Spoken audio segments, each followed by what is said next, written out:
Mujaddid Media.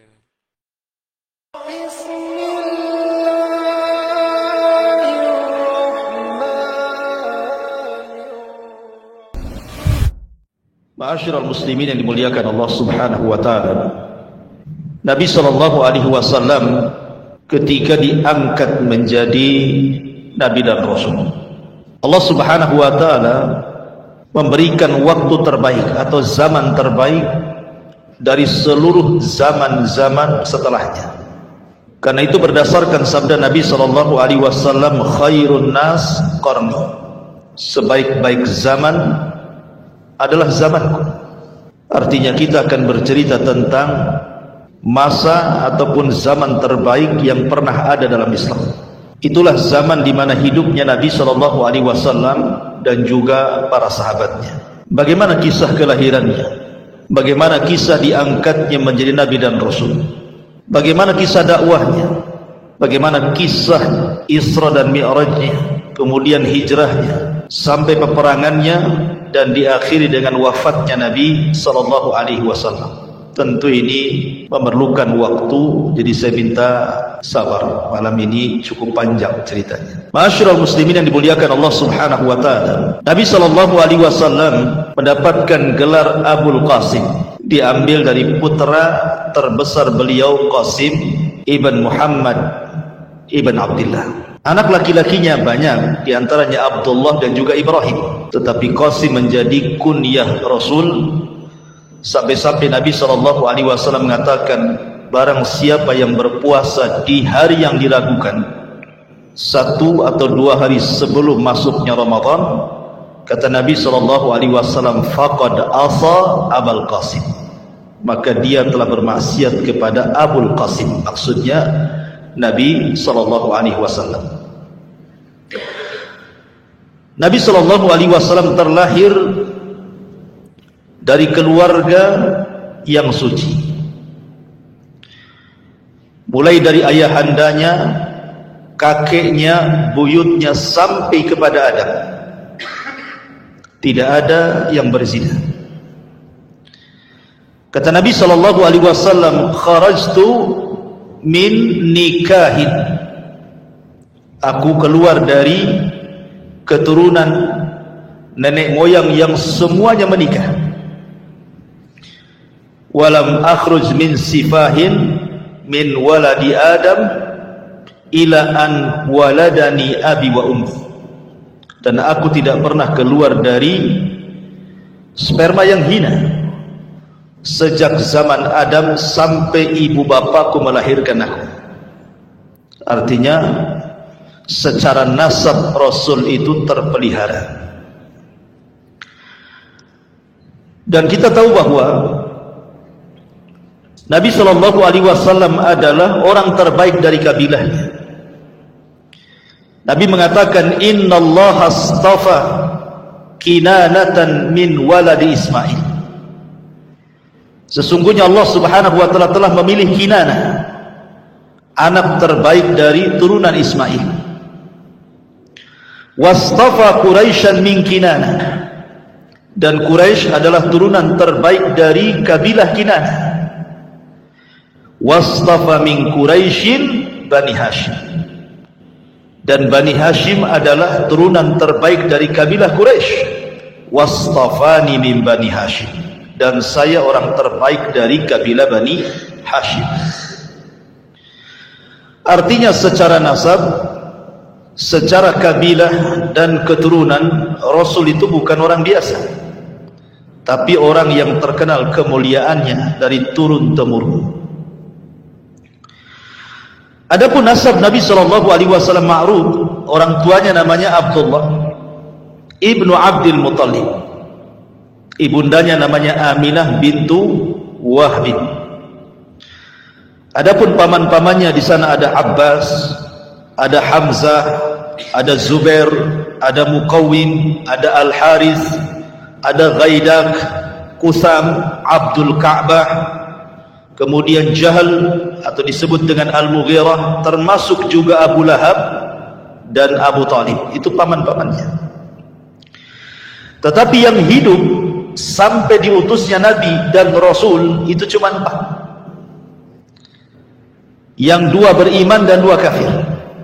Yang beriman Abbas dan Hamzah, yang kafir Abu Lahab dan Abu Talib. Cuman bedanya Abu Lahab memusuhi Rasul, kalau Abu Talib memperjuangkan Rasul.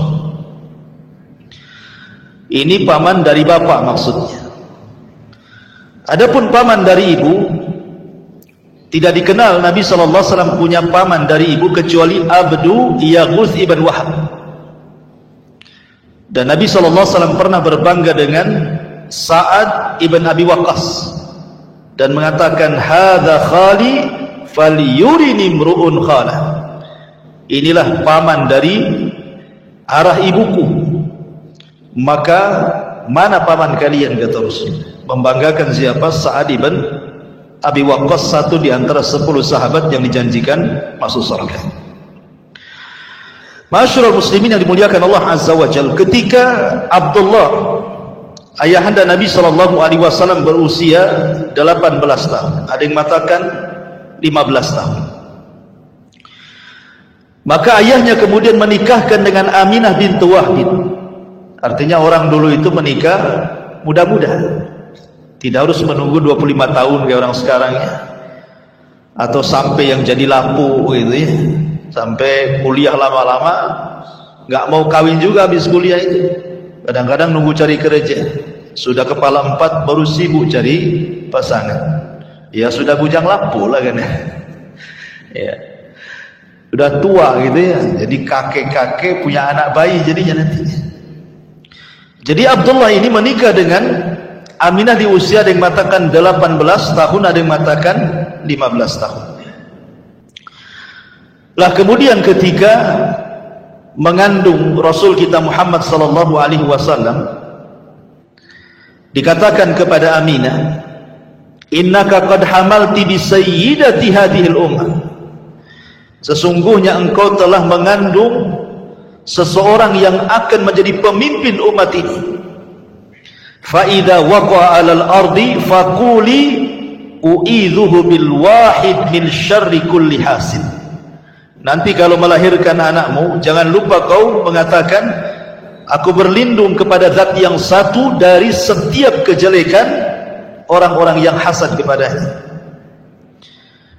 Dan ketika itu Abdul Muttalib kakeknya bermimpi juga bahwa dia akan punya cucu. Dalam mimpinya disuruh untuk memberi nama Muhammad, dan nama Muhammad itu belum ada sebelumnya, belum ada orang yang namanya Muhammad kala itu. Berarti ketika kemudian Rasulullah SAW diberikan nama Muhammad oleh kakeknya Abdul Muttalib, itulah nama pertama di mana bayi diberikan nama Muhammad, karena sebuah harapan. Muhammad itu artinya kathratul hamdi, supaya banyak yang memuji. Tetapi subhanallah, hari ini nama Muhammad itu nama terbanyak satu dunia. Tidak ada nama terbanyak di dunia melebihi nama Muhammad. Sadaqallahul azim ketika mengatakan innaka innasha ni'aka huwal abtar. Innasha ni'aka huwal abtar. Justru yang membenci wahai Muhammad seperti Abu Jahal says, justru mereka yang abtar, terputus penyebutannya. Tapi Nabi SAW tidak terputus penyebutannya. Semua orang menyebut-nyebut nama Muhammad. Kalau orang punya anak namanya Muhammad, pasti disebut namanya, Muhammad mau kemana? Ahmad mau kemana? Seorang muadzin dia sebut namanya asyhadu anna Muhammadar Rasulullah. Setiap orang yang qomat menyebutkan asyhadu anna Muhammadar Rasulullah. Setiap orang yang bersalawat Allahumma salli ala sayyidina Muhammad. Setiap salat dalam tasyahud asyhadu an la ilaha illallah wa asyhadu anna Muhammadar Rasulullah. Nama itu bergema hampir di seantero dunia. Ya, dan nama itu sangat terpuji sesuai dengan namanya. Muhammad kathratul hamdi, banyak pujian. Ma'asyiral muslimin yang dimuliakan Allah Azza wa Jalla. Saat lahirnya Nabi SAW, orang-orang Yahudi sibuk di Madinah. Karena ketika itu muncul bintang yang disebut dengan bintang Ahmad. dan hanya diketahui oleh orang-orang Yahudi saja. Ketika melihat para peramal Yahudi ke langit, rupanya muncul bintang yang selama ini ditunggu-tunggu. Akhirnya kemudian orang-orang Yahudi Madinah menggedor semua rumah di kota Madinah, khususnya rumah-rumah Yahudi. Adakah wanita yang melahirkan? Adakah wanita yang melahirkan? Baik Yahudi Bani Quraidah, Yahudi Bani Qunaiqa, Yahudi Bani Nadir, atau Yahudi keturunan Arab, rupanya di malam itu tidak ada satupun wanita Yahudi yang melahirkan. Harusnya ada yang melahirkan menurut mereka, karena ini pertanda kelahiran seorang nabi yang mereka tunggu-tunggu. Harusnya malam ini lahir. Rupanya mereka mendengar bahwa di Mekah ada orang yang lahir di malam itu keturunan orang mulia Abdul Muttalib. Sedihlah orang-orang Yahudi dan menangis dan mengatakan, "Zahabat nubuwatu Bani Israel." Telah hilang kenabian dari Bani Israel dan beralih kepada orang Arab. Ma'asyiral muslimin yang dimuliakan Allah Subhanahu wa taala. Nabi sallallahu alaihi wasallam lahir pada hari Senin. Ada yang mengatakan tanggal 8 Rabiul Awal, ada yang mengatakan tanggal 9 Rabiul Awal, ada yang mengatakan tanggal 12 Rabiul Awal. Dan orang-orang Syiah menganggap Rasul lahir pada tanggal 17 Rabiul Awal. Adapun kemudian tahunnya, karena di zaman itu kan belum ada penanggalan, sehingga belum ada nama tahunnya. Kalau sekarang sudah ada Hijriah. Kalau dulu kan tidak ada, belum ada penanggalan Hijriah, itu baru dibentuk di masa Umar bin Khattab. Sehingga kemudian untuk tahun mereka akan menasabkan kepada setiap peristiwa yang berlaku di zaman itu. Umpamanya hari ini ada gempa, kemudian 5 hari setelahnya lahir anak, berarti anak ini lahir di tahun gempa. Hari ini ada puting beliung, lahir bayi, berarti lahir bayi itu tahunnya tahun puting beliung. Begitu maksudnya. Lah kebetulan kemudian sebelum Nabi SAW lahir terjadi perang. Penyerangan Abrahatul Asram membawa pasukan gajah untuk menghancurkan Ka'bah. Tapi Allah Subhanahu wa taala akhirnya menghancurkan Abrahatul Asram dan mengutus burung ababil dan menghancurkan mereka semua. Kemudian ada yang mengatakan 40 hari, ada yang mengatakan 50 hari setelahnya lahirlah Nabi. Makanya kemudian tahunnya disebut tahun gajah.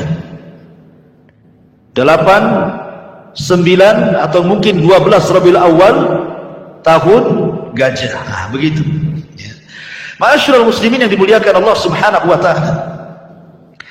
Ketika Rasul sallallahu alaihi wasallam lahir, banyak peristiwa dan kejadian ketika itu.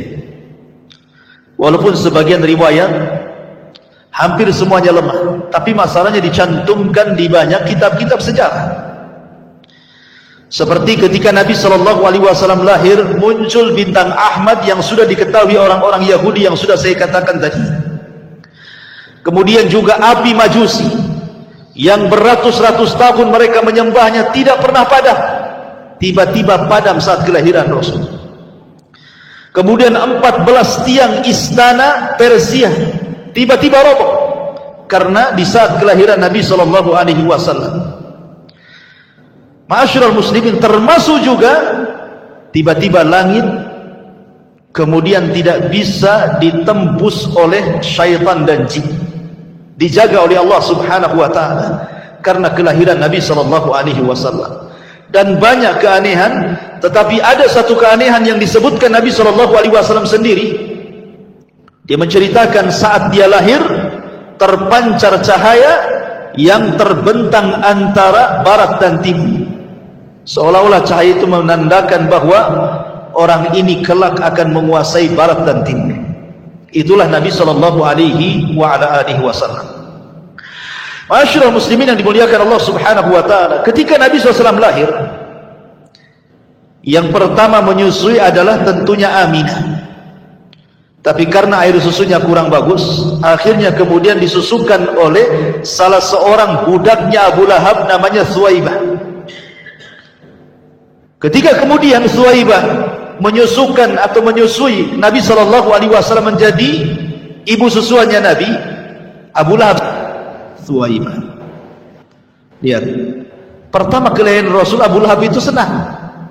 Saking senangnya dia merdekakan budaknya kan. Saking senangnya Abu Lahab itu dimerdekakan budaknya. Tapi siapa yang sangka belakangan dia orang yang paling pertama musuhi Nabi SAW juga. Pada saat kelahirannya dia orang yang paling bahagia. Saking bahagianya dimerdekakan Suwaibah karena mau menyusui Nabi SAW. Bahkan ketika Nabi SAW sudah dewasa sekalipun dan menikah dengan Khadijah, kemudian punya anak wanita Ruqayyah dan Ummu Kulthum, keduanya dinikahkan dengan dua putra Abu Lahab. Baru setelah Nabi SAW jadi Nabi, maka Abu Lahab meminta kedua putranya menceraikan dua putri Nabi SAW. Begitulah bencinya Abu Lahab kepada Nabi SAW. Lah kebiasaan bangsa Arab, ikhwan, mereka selalu menitipkan anak-anak mereka di kampung-kampung. Untuk apa? Pertama, menjaga bahasa, karena di kota itu bahasanya sudah aneh-aneh ya. Jadi kepastian bahasa Arabnya kurang kalau di kota. Kemudian yang kedua, untuk kesehatan, karena khawatir di kota itu banyak wabah di zaman itu, sehingga untuk kesehatan bayi biasanya dititipkan di kampung sampai kemudian selesai masa susuannya atau beberapa tahun setelahnya baru dikembalikan. Termasuk juga untuk kekuatan fisik. Itulah kenapa kemudian adat istiadat di zaman itu. Jadi kalau seandainya seseorang melahirkan, maka akan dititipkan kepada Baduy supaya dirawat di Baduy beberapa tahun setelahnya.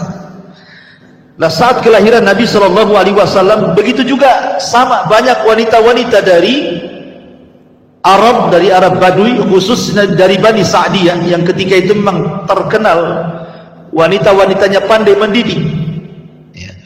Dan juga kebetulan memang terjadi paceklik hebat di Bani Sa'diyah itu, sehingga orang kesulitan. Akhirnya para wanita-wanita yang punya anak, karena kalau tidak punya anak kan tidak keluar dari susunya, maka mereka kemudian datang ke kota untuk menawarkan diri siap menyusui anak-anak kota dengan imbalan sekian dan sekian. Subhanallah, setiap ada wanita yang melihat bayi Nabi SAW, tidak ada yang mau, lewat gitu saja. Kenapa alasannya? Pertama, yatim. Ayahnya meninggal ketika Rasul berada 4 bulan di kandungan ibundanya. Sehingga kemudian kalau diambil, apa yang mereka akan dapat imbalan? Mereka tidak akan dapat imbalan. Makanya kemudian nengok bayi orang tuanya miskin, lewat gitu. Sampai akhirnya datanglah seorang wanita yang bernama Halimah As-Sa'diyah. Lah Halimah Sa'diyah, ikhwatu fiddin, muliakan Allah Subhanahu wa taala, dari Bani Sa'd ini, suaminya namanya Al-Harith ibn Abdul Uzza. Dialah wanita terakhir yang datang. Kenapa wanita terakhir yang datang? Pertama, dia miskin. Yang kedua, kendaraan yang ditungganginya adalah kendaraan yang kurus, sehingga tidak bisa menyusul kawan-kawannya. Kan di zaman itu bukan pakai mobil oplet gitu ya. Jadi memang kalau nggak pakai kuda, pakai keledai, pakai unta. Jadi yang ditungganginya itu unta kurus, sehingga tidak bisa menyusul kawan-kawannya. Ketika sampai di kota Mekah, tidak ada satupun bayi kecuali sudah diambil, kecuali bayi Muhammad SAW. Kenapa? Karena nggak ada orang yang ambil masalahnya. Sehingga akhirnya kemudian Halimah As-Sa'diyah ngomong sama suaminya, gimana ini, ada bayi cuma satu-satunya. Akhirnya kemudian suaminya hanya mengatakan, sudah ambil saja, mudah-mudahan bayi ini membawa karamah dan juga kebaikan. Akhirnya kemudian diambil. Subhanallah, betul apa kata suaminya. Halimah ini sudah kelelahan. Kemudian dia menggendong bayi namanya Abdullah. Kemudian karena kurang gizi makannya, air susunya kurang bagus, sehingga malam itu ketika dia sudah menggendong Rasul, tiba-tiba air susunya penuh. Dan ketika Nabi SAW hendak ditetekkan di sebelah kiri, tidak mau. Kenapa tidak mau? Karena tahu itu bukan hak dia. Itu hak saudara sesusunya. Siapa? Abdullah, anak daripada Halimah. Jadi Nabi SAW hanya mau yang sebelah kanan. Subhanallah ya. Bayi tahu mana haknya, mana yang tidak haknya. Antum dah bayi lagi, tapi tak paham ini hak antum, ini hak yang lain, itu tak paham itu. Jadi Nabi SAW paham nih, ini bukan hak saya, nggak mau saya netes sebelah sini, saya mau netes sebelah sini saja. Akhirnya kemudian dua bayi itu gemuk, kemudian malamnya juga mereka dapat berkah, mereka bisa tidur sampai pagi, akhirnya hilang capeknya, kemudian mereka pulang. Subhanallah. Padahal kawan-kawannya sudah duluan 2-3 hari sebelumnya mereka pulang, tetapi ketika Rasul berada di pangkuannya, untanya kuat, kemudian sanggup berlari dan mampu mengejar teman-temannya dan sampai di Bani Sa'diyah duluan dibandingkan temannya. Ini kan berkah, ini kan luar biasa. Ma'asyiral muslimin yang dimuliakan Allah Subhanahu wa taala, ketika kemudian Rasul di Bani Sa'diyah, kemudian disusukan oleh Halimah dengan saudara sesuanya Abdullah. Setelah kemudian beberapa tahun, ya sekitar usia 4 tahun, tiba-tiba kemudian terjadi pembelahan dada. Jadi ketika Nabi SAW bermain-main bersama kambing gitu ya, jadi kecil-kecil sudah main sama kambing. Jadi mainannya Rasul itu kambing. Kalau sekarang kan mainannya kereta-keretaan, boneka-bonekaan, bola, macam-macam kan.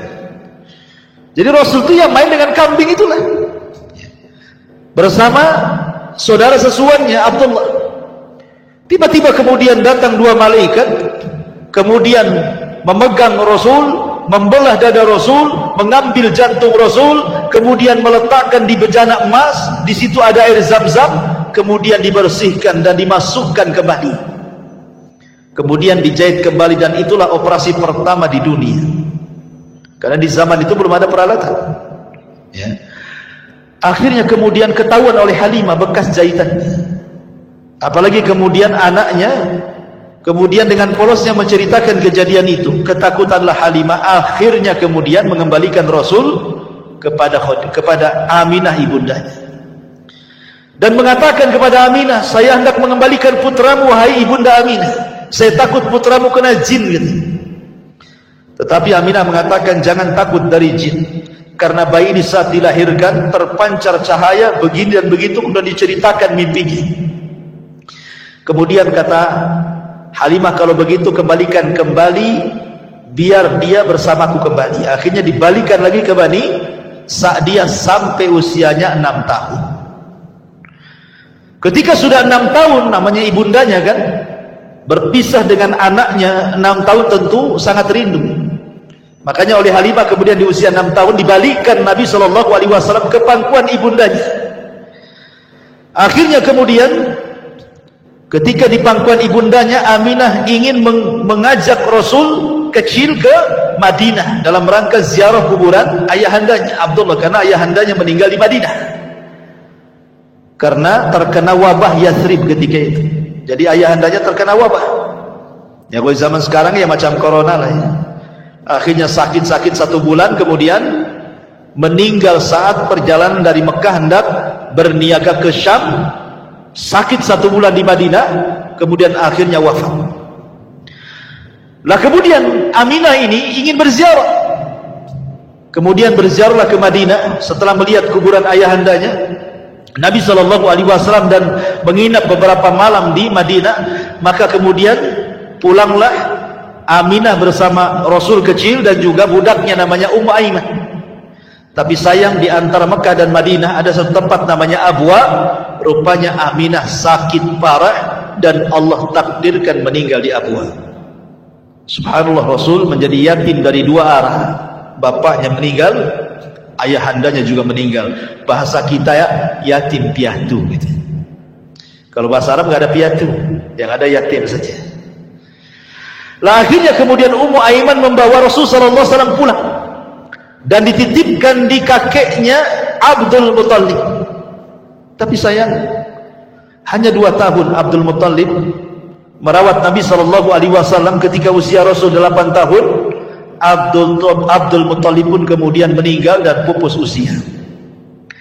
Kemudian Abdul Muttalib berwasiat kepada salah satu putranya Abu Talib ini untuk merawat cucunya Rasulullah SAW ini. Kenapa kemudian yang dipilih oleh Abdul Muttalib itu Abu Talib? Bukankah paman Rasul ada yang kaya? Abu Lahab kaya, Hamzah, ya kan? Kenapa mesti Abu Talib?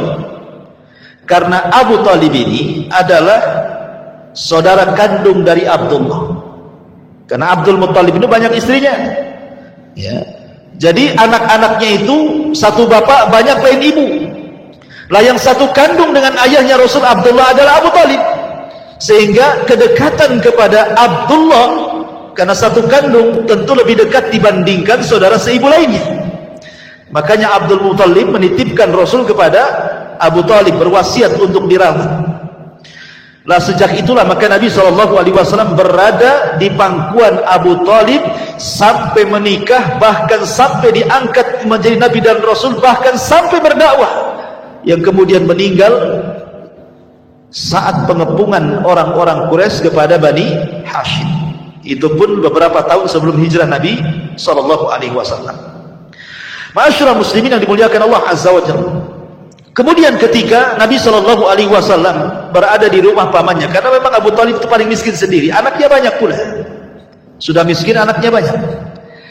Tetapi Abu Talib sejak kecil Rasul memang lebih sayang kepada Nabi SAW dibandingkan kepada anak-anak yang lain. Luar biasa perlakuan Abu Talib itu kepada Rasul SAW. Wajar kalau kemudian Rasul sedih ketika Abu Talib meninggal karena tidak mengucapkan 2 kalimat syahadat, ya. Lah kemudian Nabi SAW ketika usianya 12 tahun, Abu Talib menghendaki untuk mengajarkan bagaimana cara menjadi seorang peniaga. Karena bagaimanapun orang-orang Arab, orang-orang Mekah khususnya di kala itu, mereka para peniaga handal. Jadi masuk ke urat nadi mereka, ke darah-darah mereka itu perdagangan, peniagaan. Ilmu bisnis itu sudah mengakar dan mengurat kepada orang-orang Quraisy itu, sampai Allah Subhanahu wa taala katakan li'ila fi Quraisyin ila fihim rihlatash syita'i was-sayf. Jadi kebiasaan orang-orang Quraisy itu mereka suka mengadakan rihlah, safar untuk berniaga ke Yaman dan ke Syam. Jadi usia 12 tahun itu Nabi diajak oleh Abu Talib. Tapi sayang kemudian ketika sampai di sebuah tempat, maka kemudian dia berjumpa dengan seorang pendeta namanya Buhairah Rahib. Pendeta ini yang mencegat kafilahnya Abu Talib, karena pendeta ini seorang kahin, ada yang mengatakan seorang dukun, ya. Ada yang mengatakan dia pendeta yang paling keras ekstrim di zaman itu, sampai diusir dari kanisahnya, kemudian hidup di padang pasir. Jadi dia ketika melihat tanda-tanda bahwa akan lewat seorang yang akan menjadi Nabi dan Rasul, jadi dia tiap hari itu nunggu, setiap ada kafilah dari Arab ditunggu sama dia. Lah ketika kemudian berjumpa dengan kafilahnya Abu Talib, tiba-tiba disetop, disuruh masuk ke rumahnya dan dijamu. Ketika betul apa yang diramalkan oleh dukunnya, tiba-tiba kemudian dia diperjumpakan dengan Nabi SAW ketika itu usianya 12 tahun. Dan ketika melihat tanda-tandanya, Buhairah Rahib yakin bahwa ini seorang Nabi. Ketika ditanya oleh Abu Talib, bagaimana kau tahu? Ya, kau tidak melihat setiap dia berjalan tidak ada satu awan kecuali akan menaungi di atasnya, tidak ada satupun pohon dan batu kecuali akan salam kepadanya. Sebaiknya pulang lagi ke Mekah, jangan meneruskan perjalanan ke Syam. Dikhawatirkan orang-orang Yahudi Syam tahu bahwa ia calon seorang Nabi, maka mereka akan membunuhnya. Balikan lagi ke Mekah. Akhirnya kemudian dibalikan lagi ke Mekah. Lah di Mekah ini ikhwatu fillah muliakan Allah Azza wa Jalla, apa yang dilakukan Nabi untuk meringankan beban pamannya Abu Talib? Akhirnya dia mengikuti usia-usia sebayanya, menjadi penggembala kambing dari orang-orang kaya, maka akan mengambil upah dari hasil penggembalanya. Begitulah Nabi SAW mengatakan, ma min nabiyyin illa wara'al ghanam. Tidak ada satupun Nabi kecuali semuanya pernah menggembala kambing. Ya, jadi kalau antum ingin mencontoh Nabi SAW, jadi penggembala. Cari tanah di Tiban sana, luas tuh, beli kambing di situ. Ya. Jadi Nabi SAW sudah dididik oleh Allah Subhanahu Wa Taala sebelum memimpin umat, disuruh memimpin kambing dulu. Kenapa demikian? Karena memimpin kambing itu, menjadi penggembala kambing itu akan terlahir sifat-sifat baik, akan terlahir sifat-sifat kesabaran. Namanya punya peliharaan kan harus sabar, kalau nggak sabar matilah peliharaannya. Ya. Harus punya sifat kasih sayang, sebab kalau binatangnya sakit kan diobati. Harus sayang, kalau tidak sayang mati binatangnya. Ya.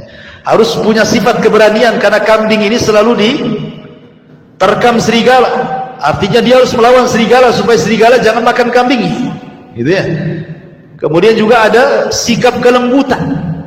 Jadi banyak sifat-sifat yang kemudian terlahir dari penggembala kambing ini, yang kemudian menjadi sifat bagi Nabi SAW yang baik.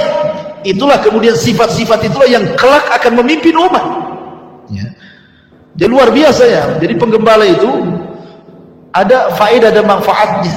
Jadi Rasul sebelum menjadi pemimpin umat disuruh memimpin kambing dulu, gitu maksudnya. Nah, ketika kemudian Nabi SAW sudah berusia mungkin 18 tahun, 19 tahun, artinya kan sudah dewasa. Mulailah Rasul menyusul teman-teman yang sebayanya berniaga. Mulai berniaga. Tetapi ya sebelum saya ingin ceritakan berniaganya Rasul, jadi ketika dia menjadi penggembala kambing, ikhwan, ya usia-usia 15 gitu ya, 16 tahun gitu. Nabi SAW itu selalu dititipi kambing. Jadi kalau umpamanya ada orang menikah, ada walimatul arus, ya kan, kawan-kawan yang seprofesinya kan kadang-kadang diundang, ada undangan datang, tapi kan kadang-kadang bingung harus kemanakan nih kambing ini, nanti kalau ditinggal hilang. Akhirnya kemudian mulailah mereka menitip kepada Rasul, karena Rasul tidak mau hadir di pesta-pesta yang ada minuman khamar di situ, yang ada biduan-biduan wanita yang membuka aurat. Rasul tidak mau. Sehingga Rasul fokus saja jadi penggembala kambing, sehingga teman-temannya itu selalu menitipkan kambing. Subhanallah, bukan 1-2 kambing yang dititipkan, itu ribuan kambing kan gitu ya.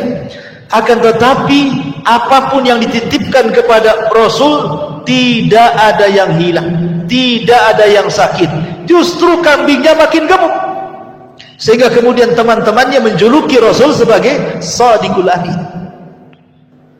Jadi Rasul itu orangnya jujur, amanah, ya kan.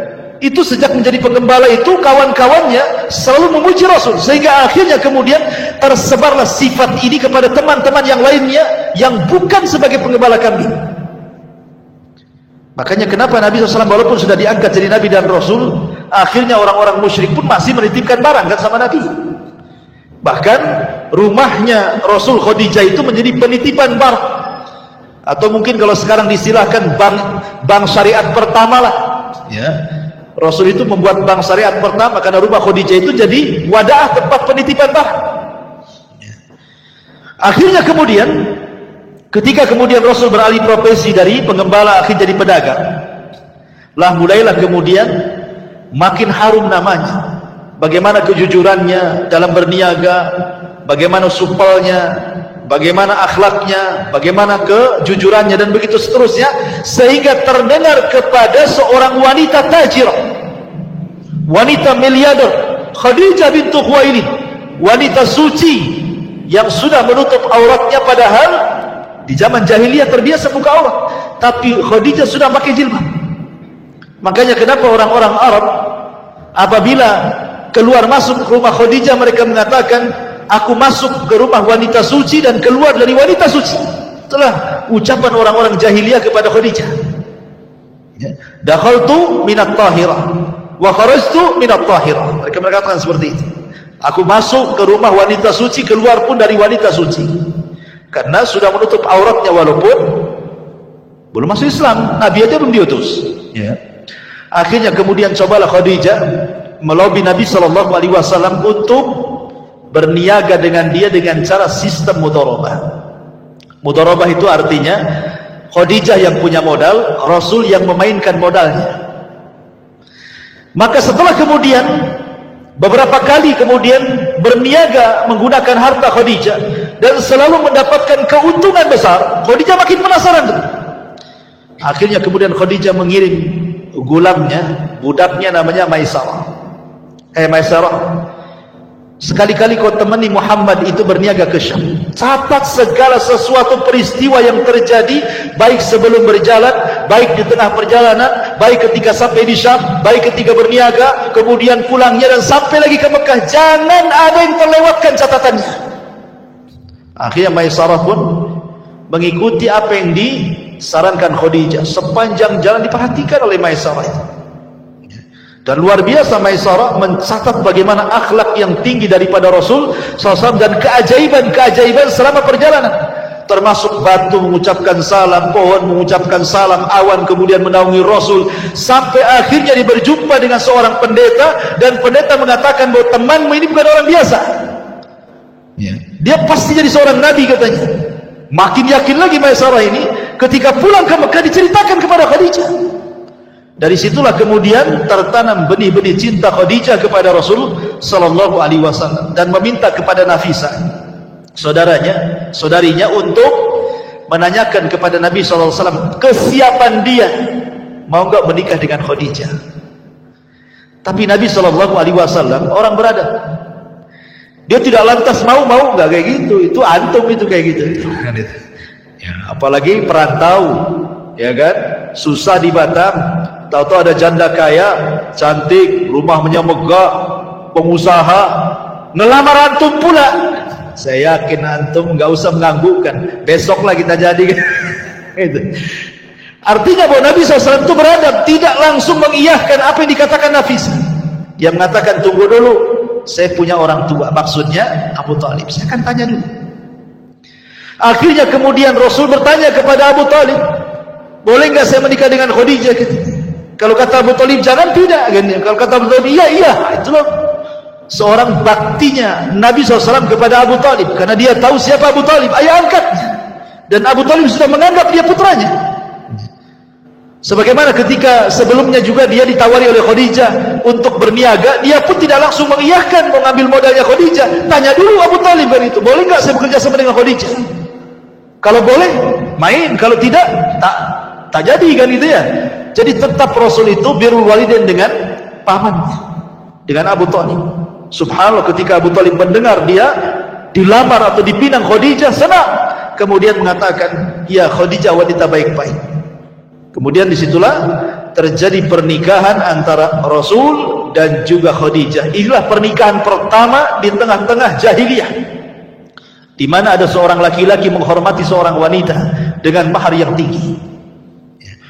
Nabi SAW memberikan mahar yang terbaik kepada Khadijah. Tidak seperti antum. Ya, paling apa? Seperangkat alat sholat. Itu pun sajadahnya saja. Mukenanya tidak sampai. Sajadahnya saja. Jadi intinya bahwa Nabi SAW ingin memperlihatkan bagaimana cara memuliakan seorang wanita. Maka menikahlah akhirnya Rasulullah SAW dengan Khadijah. Dan Khadijah kemudian setelah menikah memberikan seluruh kekayaannya kepada Rasulullah. Ini rumah milikmu, ini harta milikmu, ini modal milikmu. Sudah, saya jadi ibu rumah tangga saja. Coba seandainya antum menikah dengan janda kaya, ya. Ada nggak seorang janda mengatakan ini mobil untukmu, ini rumah untukmu, kebun untukmu, rekening untukmu? Nggak ada. Yang ada, yuk kita ke notaris yuk katanya. Ini punya saya. Ini punya kamu, kan gitu kan. Tapi Nabi SAW, kenapa kok Khadijah sampai habis-habisan memberikan kekayaan kepada Rasul? Karena tahu siapa Nabi. Walaupun belum tahu dia akan jadi Nabi, tetapi Khadijah tahu akhlaknya kan. Akhirnya kemudian betul-betul Nabi SAW mengelola harta Khadijah sebaik mungkin sehingga bertambah. Disinilah Rasul berjumpa dengan para peniaga besar. Berjumpa dengan Abu Bakar, peniaga emas gitu ya. Berjumpa dengan Utsman bin Affan, Abdurrahman bin Auf, dan para peniaga Arab. Di sini kenalannya ketika menjadi peniaga besar, tujar akbar. Lah dari kemudian pernikahan Rasul dengan Khadijah lahirlah Qasim, tapi sayang masih bayi sudah meninggal. Abdullah juga lahir bayi meninggal juga. Ketika melihat Rasul sedih punya anak, karena di zaman itu anak laki-laki itu anak emas masalahnya. Anak perempuan itu tidak dipandang oleh orang-orang jahiliyah. Bahkan saking jahatnya orang-orang jahiliyah kepada anak perempuan itu dikubur hidup-hidup masalahnya. Dan itu difirmankan dalam Al-Quran, wa idza busyira ahadukum bil untha dhalla wajhuhu muswadda wa huwa kadhib. Apabila dihabar gembirakan kepada mereka akan kelahiran anak perempuan, marah mereka, ya, dan mereka akan menyembunyikan anak itu. Sebagian mereka dikuburkan hidup-hidup karena aib bagi mereka. Sehingga anak laki-laki itu berharga. Jadi wajar kemudian Nabi SAW sedih ketika kematian Ibrahim dan juga Qasim dan juga Abdullah. Kalau Qasim lahir sebelum diangkat jadi nabi, kalau Abdullah saat boleh diangkat jadi nabi, itu lahirlah Abdullah. Maka dikasih nama Abdullah. Namanya nama bagus gitu ya. Lah akhirnya Khadijah melihat kesepian Rasul. Khadijah kebetulan punya budak namanya Zaid, ya. Maka akhirnya kemudian Zaid inilah dihadiahkan kepada Rasul sebagai anak angkatnya untuk melipur lara gitu ya. Ya kan kadang kalau kita punya anak angkat dari bayi kan sudah terasa anak sendiri gitu kan. Jadi terobatilah anak-anak meninggal itu. Akhirnya Zaid pun sempat kemudian dinasabkan kepada Rasul, saking cintanya dengan Zaid sampai Rasul pernah mengatakan di hadapan orang-orang Quraisy, "Hadza Zaid ibn Muhammad." Anak ini namanya Zaid bin Muhammad. Tapi Allah turunkan ayat tidak boleh menasabkan anak angkat kepada bapak angkatnya. Allah mengatakan di awal-awal surat Al-Ahzab, "Ma ja'alallahu ad'iya'akum abna'akum ud'uuhum li'abaihim wa aqsatu indallah." Tidak boleh anak angkat dinasabkan kepada angkat, tetapi berikanlah nasabnya kepada bapak asli, itu lebih adil. Akhirnya sama Rasul dibalikkan dari Zaid ibn Muhammad menjadi Zaid ibnul Harithah. Kemudian Nabi SAW juga punya anak perempuan yang paling besar namanya Zainab, kemudian menikah dengan Abul As ibn Rabi, kemudian punya anak lagi Ruqayyah, menikah dengan Utbah, kemudian diceraikan, akhirnya menikah dengan Utsman, kemudian punya anak lagi Ummu Kulsum, menikah dengan Utaibah, diceraikan juga, akhirnya dinikahi Utsman juga setelah meninggalnya Ruqayyah, dan terakhir Fatimah yang dinikahi Ali bin Abi Thalib radhiyallahu anhu. Itu anak perempuannya. Anak laki-lakinya ada Qasim, ada Abdullah, ada Ibrahim, tapi Ibrahim bukan putra dari Khadijah, tapi putra dari budaknya Maria Al-Qibtiyah. Dan itu ketika di ujung-ujung Nabi SAW berada di kota Madinah, di ujung-ujung akhir hayatnya, dikaruniai Ibrahim, tapi sayang 1 tahun 8 bulan juga meninggal Ibrahim. Ada apa? Kenapa anak-anak laki-laki Rasul tidak boleh hidup? Karena kebiasaan Nabi, kalau punya anak kemudian dia hidup, maka jadi Nabi lagi nanti. Sementara tidak ada Nabi setelah Rasul kan, makanya anak laki-lakinya tidak ada yang hidup kan. Karena kebiasaan Nabi kalau punya anak kemudian hidup, itu jadi Nabi biasanya. Contoh, Ibrahim punya anak Ismail jadi Nabi, punya anak Ishak jadi Nabi. Kemudian Ishak punya anak Yakub jadi Nabi, Yakub punya anak Yusuf jadi Nabi, Nabi Daud punya anak Sulaiman jadi Nabi, kan itu ya. Tapi Nabi SAW tidak dikaruniai anak. Maksudnya tidak ada yang hidup sampai besar dan meninggal di waktu bayi, karena salah satu penyebabnya, kalau seandainya masih hidup anak Nabi SAW dikhawatirkan jadi Nabi, dan Rasul mengatakan la nabiyya ba'di, tidak ada Nabi sepeninggalku, kata Rasul. Tidak ada Nabi sepeninggalku ya. Kemudian juga yang kedua, boleh jadi supaya hikmahnya kenapa putra-putra Rasul tidak ada yang hidup sampai besar, dikhawatirkan nanti ada yang gulu, boleh jadi kemudian memuji dan menyembahnya, kan itu ya. Karena anak Nabi masalahnya kan itu ya. Jangankan anak-anak Nabi, cucu Nabi Hasan Husain aja ada yang menyembah kan itu ya. Orang Syiah itu menyembah Hasan Husain. Ma'asyiral muslimin yang dimuliakan Allah Subhanahu wa taala. Kembali. Jadi ketika Nabi SAW kemudian mulai berniaga, berjumpa dengan tujar yang besar-besar, para peniaga seperti Abu Bakar, Utsman, Abdurrahman bin Auf dan yang lainnya, yang kelak justru teman-teman seprofesi peniaga itu justru masuk Islam awal-awal kan. Kenapa? Karena mereka tahu saat berinteraksi dengan Rasul, saat berniaga, tahu akhlaknya, tahu amanahnya, tahu kejujurannya, dan begitu seterusnya kan itu. Lah ketika Nabi SAW kemudian di usia 15 tahun terjadi apa yang disebut dengan perang Fujar namanya. Rasul juga terlibat dalam perang Fujar di sini. Kemudian setelahnya ada namanya Hilful Fudul juga, Rasul terlibat di situ juga gitu. Artinya sampai ketika kemudian Ka'bah di usia 17 tahun atau 18 tahun kan, Ka'bah itu kan sempat hancur separuh ya, karena terkena banjir. Akhirnya kemudian oleh orang-orang Quraisy dirobohkan Ka'bah itu. Ketika hendak merobohkan gak ada yang berani. Kenapa? Karena masih teringat dengan kisah Abraha. Jangan-jangan kalau dirobohkan datang pula Ababil kan itu. Sehingga ada seseorang yang paling tua di antara mereka namanya Al-Walid ibn Mughirah. Dia membawa palu dan mengatakan, biar aku saja yang menghancurkan, karena aku tidak hendak berniat buruk. Pasti tidak akan ada apa-apa. Kalaupun ada apa-apa biar saya yang mati gitu. Akhirnya mulailah dia robohkan sedikit-sedikit. Ternyata tidak ada Ababil, tidak ada azab, tidak ada bala. Maka rame-ramelah orang Quraisy merobohkan Ka'bah, kemudian membangun kembali.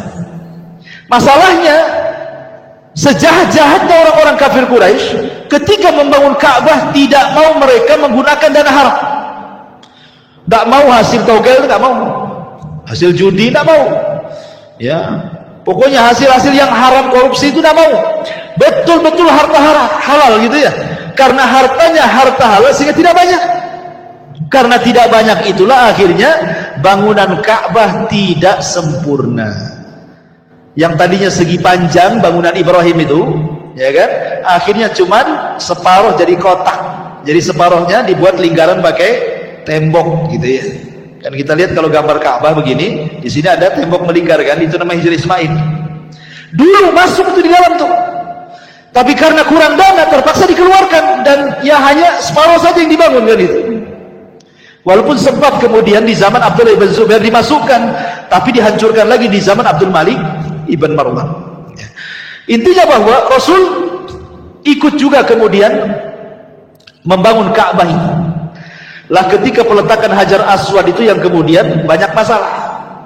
Masing-masing kabilah ingin meletakkan Ka'bahnya masing-masing dan hampir perang.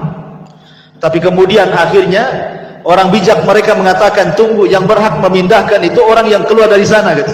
Rupanya yang keluar Rasulullah gitu ya. Ketika Nabi SAW kemudian disuruh mengangkat batu Hajar Aswad itu, kata Rasul, tidak, ini kerja rame-rame, kerja bareng-bareng, kerja bakti.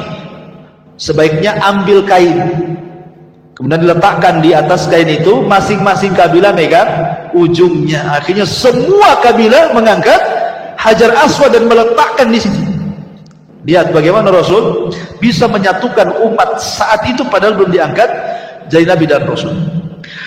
Singkat cerita, akhirnya Nabi SAW kemudian setelah menikah dengan Khadijah, kemudian punya anak laki-laki dan perempuan.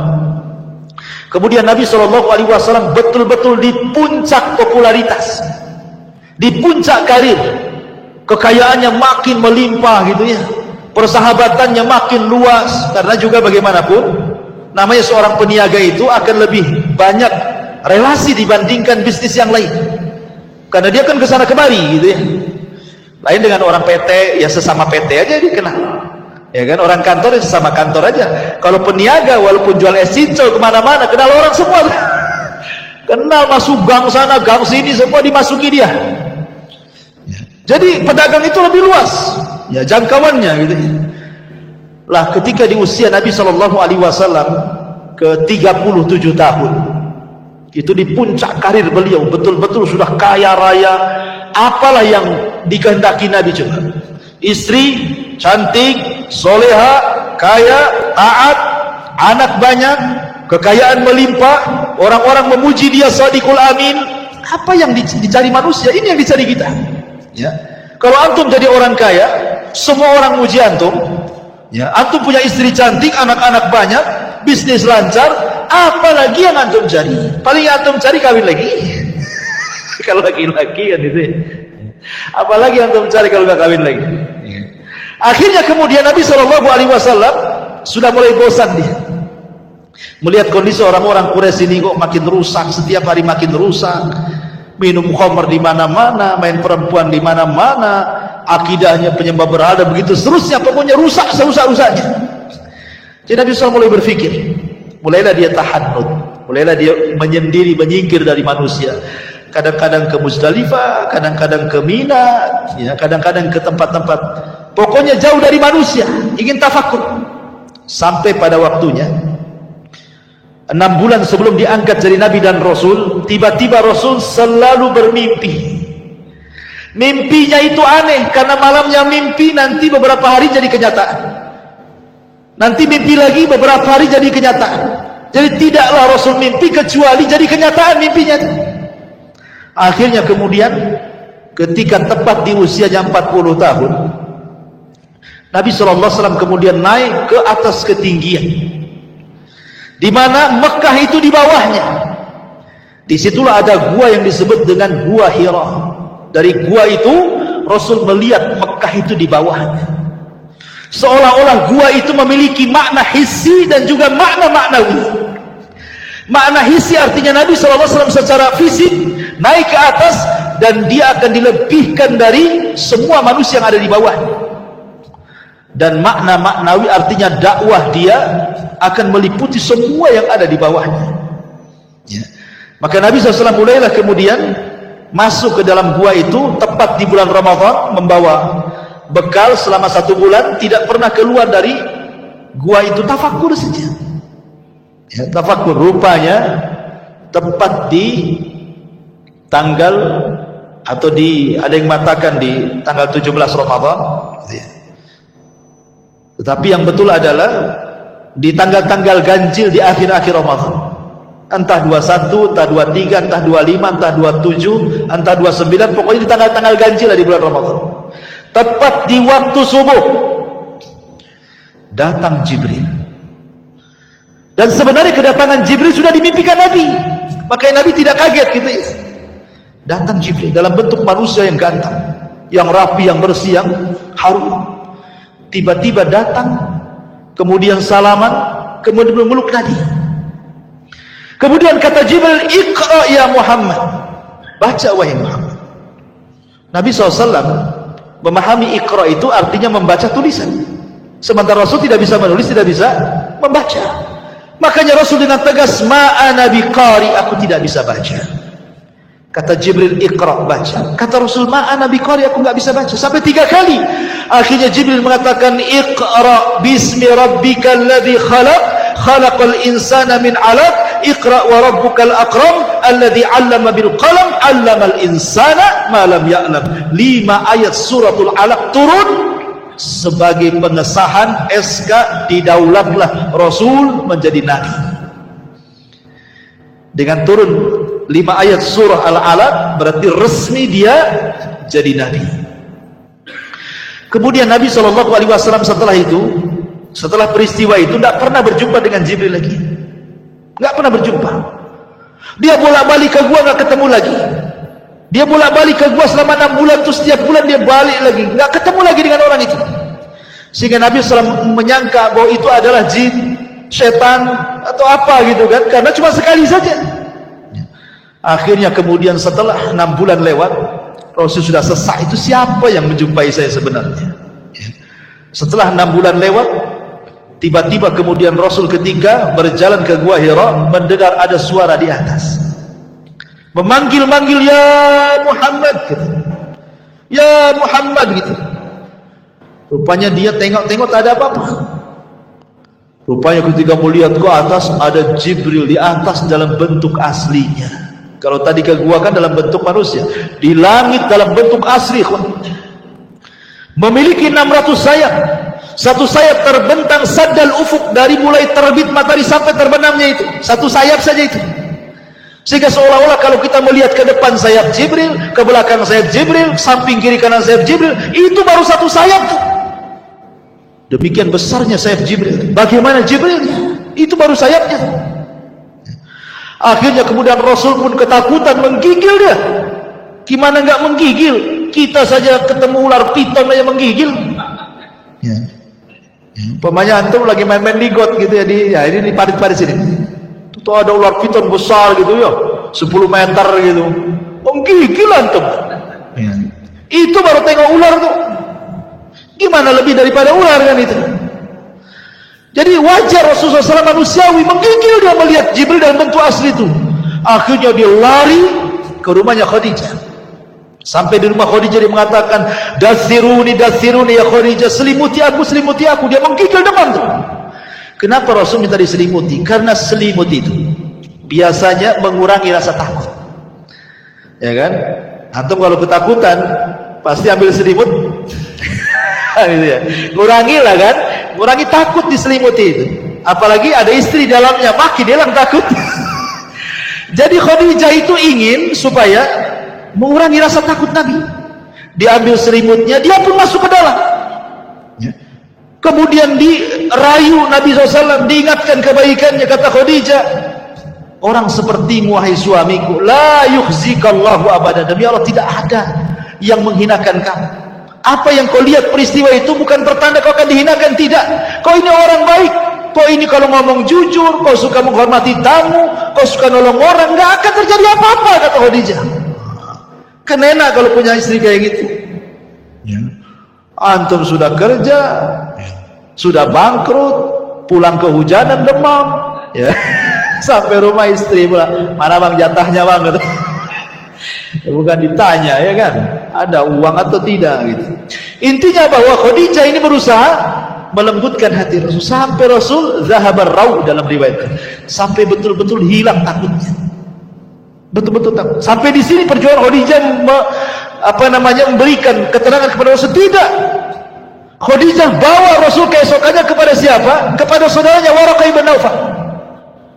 Kemudian kata Khadijah, wahai Waraqah, suamiku ini mengalami begini-begini dari peristiwa. Apa pertanda ini? Maka Nabi SAW kemudian menceritakan kisah mulai dari Gua Hira, kemudian Jibril memeluk dia, kemudian turun surah Al-Alaq sampai ketemu dengan Jibril dalam bentuk asli, gitu ya. Kemudian Waraqah ketika itu kaget dan mengatakan, betul kau berjumpa dengan namus? Namus itu artinya makhluk yang bersayap. Iya, kata Rasulullah. Wallahi demi Allah, kata Waraqah, namus itu pernah turun kepada Musa dan kepada Isa, sekarang kepadamu, engkau akan jadi nabi, gitu. Demi Allah, kalau aku masih muda, kata Waraqah, ketika kau mengusirmu, aku yang akan membelamu. Rasul kaget. Hei Waraqah, orang sebaik aku akan diusir? Enggak ada orang yang mencela aku, semua orang mengatakan Sadiqul Amin, aku akan diusir, katanya. Kata Waraqah, ya, tidaklah orang yang membawa seperti yang kau bawa kecuali illa udhi, pasti disakiti, pasti akan diuji. Tapi sayang 6 bulan setelahnya Waraqah meninggal dunia. Dari sini terjadi khilaf pendapat, apakah Waraqah ini orang yang pertama masuk Islam dari kalangan orang dewasa ataukah Abu Bakar? Ada yang mengatakan Waraqah, ada yang mengatakan Abu Bakar. Ada yang memerinci, Waraqah itu dia beriman saat Nabi jadi Nabi, belum diangkat jadi Rasul. Tapi Abu Bakar adalah masuk ke dalam agama Rasul saat dia sudah jadi Nabi dan jadi Rasul. Ada yang kemudian berusaha menjamak seperti itu, ya. Jadi kalau Waraqah itu hanya sebatas beriman, kalau Abu Bakar bukan hanya beriman tapi mendakwahkan, gitu maksudnya. Baik, kembali. Jadi setelah kemudian Nabi SAW diberi nasihat oleh Waraqah supaya sabar, macam-macam lah. Apa yang kau hadapi ini luar biasa. Nanti akan diingatkan lagi pesannya Waraqah ini saat kematian Khadijah, masalahnya. Oleh Khadijah itu akan diingatkan lagi. Nah, akhirnya kemudian setelah Nabi SAW kemudian agak tenang, tidurlah di malam hari. Ketika dia sedang tidur, Jibril datang memanggil-manggil dari langit, ya ayyuhal muddathir qum fa'anzir wa rabbaka fakabbir wa thiyabaka fatahhir wa rujza fahjur wa la tamnun tastakthir wa li rabbika fasbir. Turun surah Mudaththir. Terkejut Nabi, ya, karena Jibril mengatakan, membawakan firman Allah, ya ayyuhal muddathir, orang yang berselimut, qum, berdiri, fa'anzir, kau sudah boleh memberikan peringatan kepada manusia. Jadi kalau apa bedanya nubuah dengan kerasulan itu? Kan nubbi'a bil alaq wa ursila bil mudaththir, diangkat jadi nabi dengan turunnya 5 ayat surah Al-Alaq, dan diangkat menjadi rasul dengan turunnya 5 ayat surah Al-Mudaththir. Kalau nubuah itu belum ada perintah untuk tabligh, belum ada perintah untuk menyampaikan risalah, hanya disuruh beriman, ya kan? Tetapi kalau sudah rasul, ini bukan hanya beriman tetapi sampaikan kepada manusia. Akhirnya mulailah Nabi SAW ketika turun ayat ini, dia panggil Khadijah. Ya Khadijah, sesungguhnya saya Rasulullah. Kul, katakan, asyhadu an la ilaha illallah wa anni Rasulullah. Maka Khadijah langsung mengatakan asyhadu an la ilaha illallah wa annaka Rasulullah. Maka dialah orang yang pertama kali beriman sebelum ada orang yang beriman. Belum ada orang laki-laki beriman, belum ada anak-anak beriman. Khadijah yang pertama kali mengucapkan asyhadu an la ilaha illallah wa annaka Rasulullah. Makanya ketika Aisyah radhiyallahu anha menikah dengan Rasul kemudian cemburu, karena Rasul SAW selalu menyebutkan kebaikan Khadijah padahal sudah meninggal orangnya.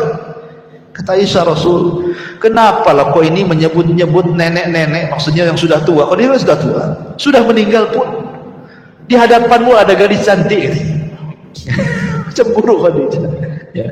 Kata Nabi SAW, ya Aisyah, jangan kau bandingkan kau dengan Khadijah. Khadijah orang yang pertama beriman saat manusia kufur. Khadijah yang pertama kali membenarkan saat manusia mendustakan. Khadijah yang pertama kali menginfakkan seluruh hartanya di saat manusia bakhil. Dari perut Khadijah semua lahir keturunanku. Apa kau bisa berbanding dengan Khadijah? Ya, nggak bisa. Ya.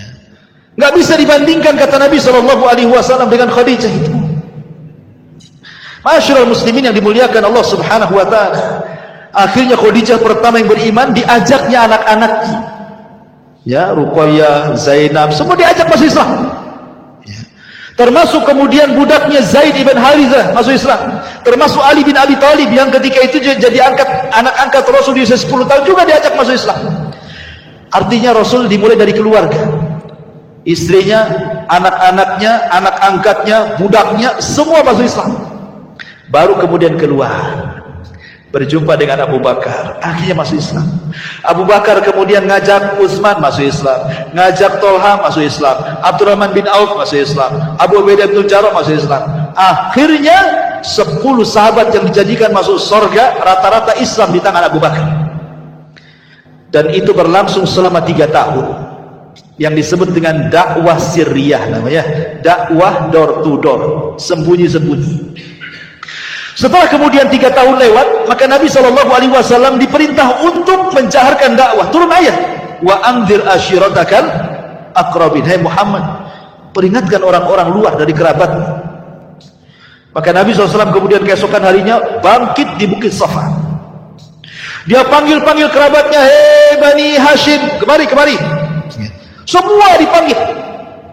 Kemudian Nabi SAW mengajak mereka ke dalam tauhid. Awalnya Rasul tidak langsung menyampaikan tauhid, tetapi Rasul ingin meyakinkan bahwa dia masih didengar. Kata Nabi SAW, bagaimana pendapat kalian kalau ada tentara di belakang Bukit Abi Qubais ini, yang sekarang jadi istana raja itu Bukit Abi Qubais, ada tentara yang akan menyerang kalian, percaya nggak dengan ucapan? Mereka mengatakan, percaya wahai Muhammad, karena engkau tidak pernah berdusta. Jadi kalau orang yang jarang berdusta kalau ngomong pasti dipercaya. Kalau orang banyak dusta sekali ngomong walaupun benar, hoax kan gitu. Hoax gitu. Padahal benar itu, karena dikenal suka dusta masalahnya. Artinya bahwa kalau orang suka jujur, maka ditulis di hadapan Allah dan distempel dahinya, engkau ini penjujur. Manusia pun percaya dengan dia. Tapi kalau orang dusta itu susah dipercaya. Ya, nitip dompet mau wudu saja nggak percaya sama dia. Saya bawa aja ini. Ma'asyiral muslimin yang dimuliakan Allah Azza wa Jalla. Akhirnya kemudian Nabi SAW mulai mendakwahi kerabatnya. Saat Rasul menyampaikan tauhid, mengajak manusia di tengah-tengah kerabatnya, rupanya di tengah-tengah kerabatnya muncul pamannya Abu Lahab. Maki-maki Rasul, marah-marah mengatakan, ya Muhammad, alihada jama'atan. Muhammad, untuk ini kau kumpulkan kami. Saya kira untuk apa? Taban laka sa'irul yaum. Celaka engkau dari mulai awal sampai akhir gitu. Celaka engkau. Dicaci maki Rasul di hadapan orang. Rasul ini dia berakhlak. Ini pamannya. Ya. Jangankan kepada pamannya, kepada orang lain pun Rasul tidak akan menjawab cacian dengan cacian, makian dengan makian. Rasul diam sajalah dicaci maki. Dan itu akhlak Nabi. Ya, kalau kita kan tidak bisa. Dia caci kita maki balik. Itu. Nah, Rasul diam saja, dicaci maki pamannya di hadapan orang lagi, ikhwan. Kan memalukan itu. Tapi Rasul diam. Tapi Allah diam? Tidak. Allah tidak diam. Man 'ada li waliyan faqad adzantuhu bil harb. Siapa yang memusuhi waliku, maka dia telah mengumandangkan perang bersamaku, kata Allah. Tidak bisa. Allah kemudian mengutus Jibril. Jibril, sampaikan kepada Rasul. Akhirnya Allah menitipkan wahyu kepada Jibril. Kemudian Jibril datang kepada Rasul. Rasul masih sedang berdiri Bukit Safa. Orang-orang Arab masih ada di situ. Kerabat-kerabatnya. Tiba-tiba Jibril memasukkan ke dalam hati Rasul suratul Lahab. Suruh dibaca di depan manusia. Maka Rasul mengatakan, a'udzu billahi minasyaitonir rajim, bismillahirrahmanirrahim. Tabbat yada Abi Lahab wa tab. Celaka kedua tangan Abi Lahab. Wa tab, dan celaka. Ma aghna anhu maluhu wa ma kasab. Harta dan anaknya percuma, tidak bermanfaat di hadapan Allah. Sayasla naran dzata lahab. Dia akan masuk ke neraka yang menyala-nyala.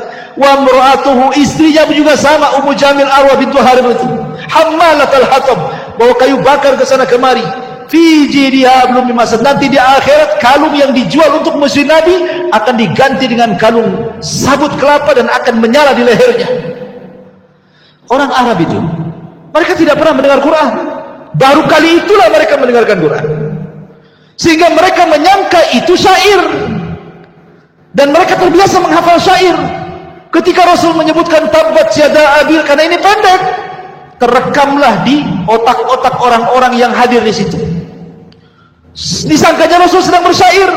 Pulanglah setelah kejadian itu, mereka pun membaca di rumah ini tabbat yada, di tabbat yada, di pasar tabbat yada. Apa enggak stres Abu Lahab itu? Stres Abu Lahab itu bahkan. Karena semua baca tabbat yada disangka syair.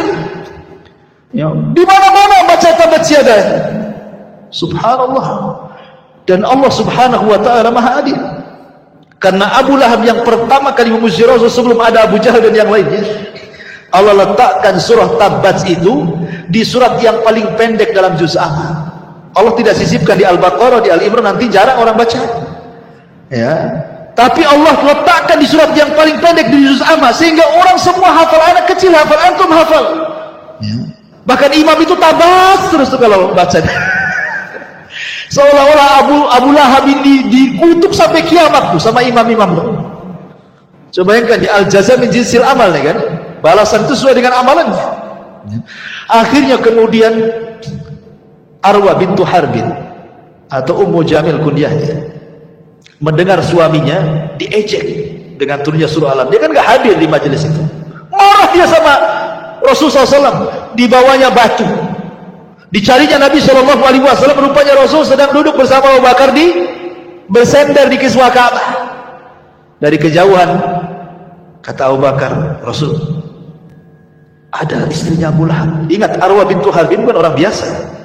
Arwa bintu Harbin ini saudarinya Abi Sufyan. Abu Sufyan ini sekelas Abu Jahal, pemimpin Quraisy. Bahkan dia yang memimpin orang-orang Quraisy di perang Uhud sehingga kaum muslimin kalah. Jadi Arwa bintu Harbin ini saudari daripada Abi Sufyan bintu Harbin. Ya, karena Abu Lahab itu orang kaya. Dari paman Rasul yang paling kaya itu Abu Lahab. Kemudian ganteng, maka disebut Lahab. Kenapa Abu Lahab disebut Abu Lahab? Karena gantengnya. Orang Arab menyebutnya Abu Lahab.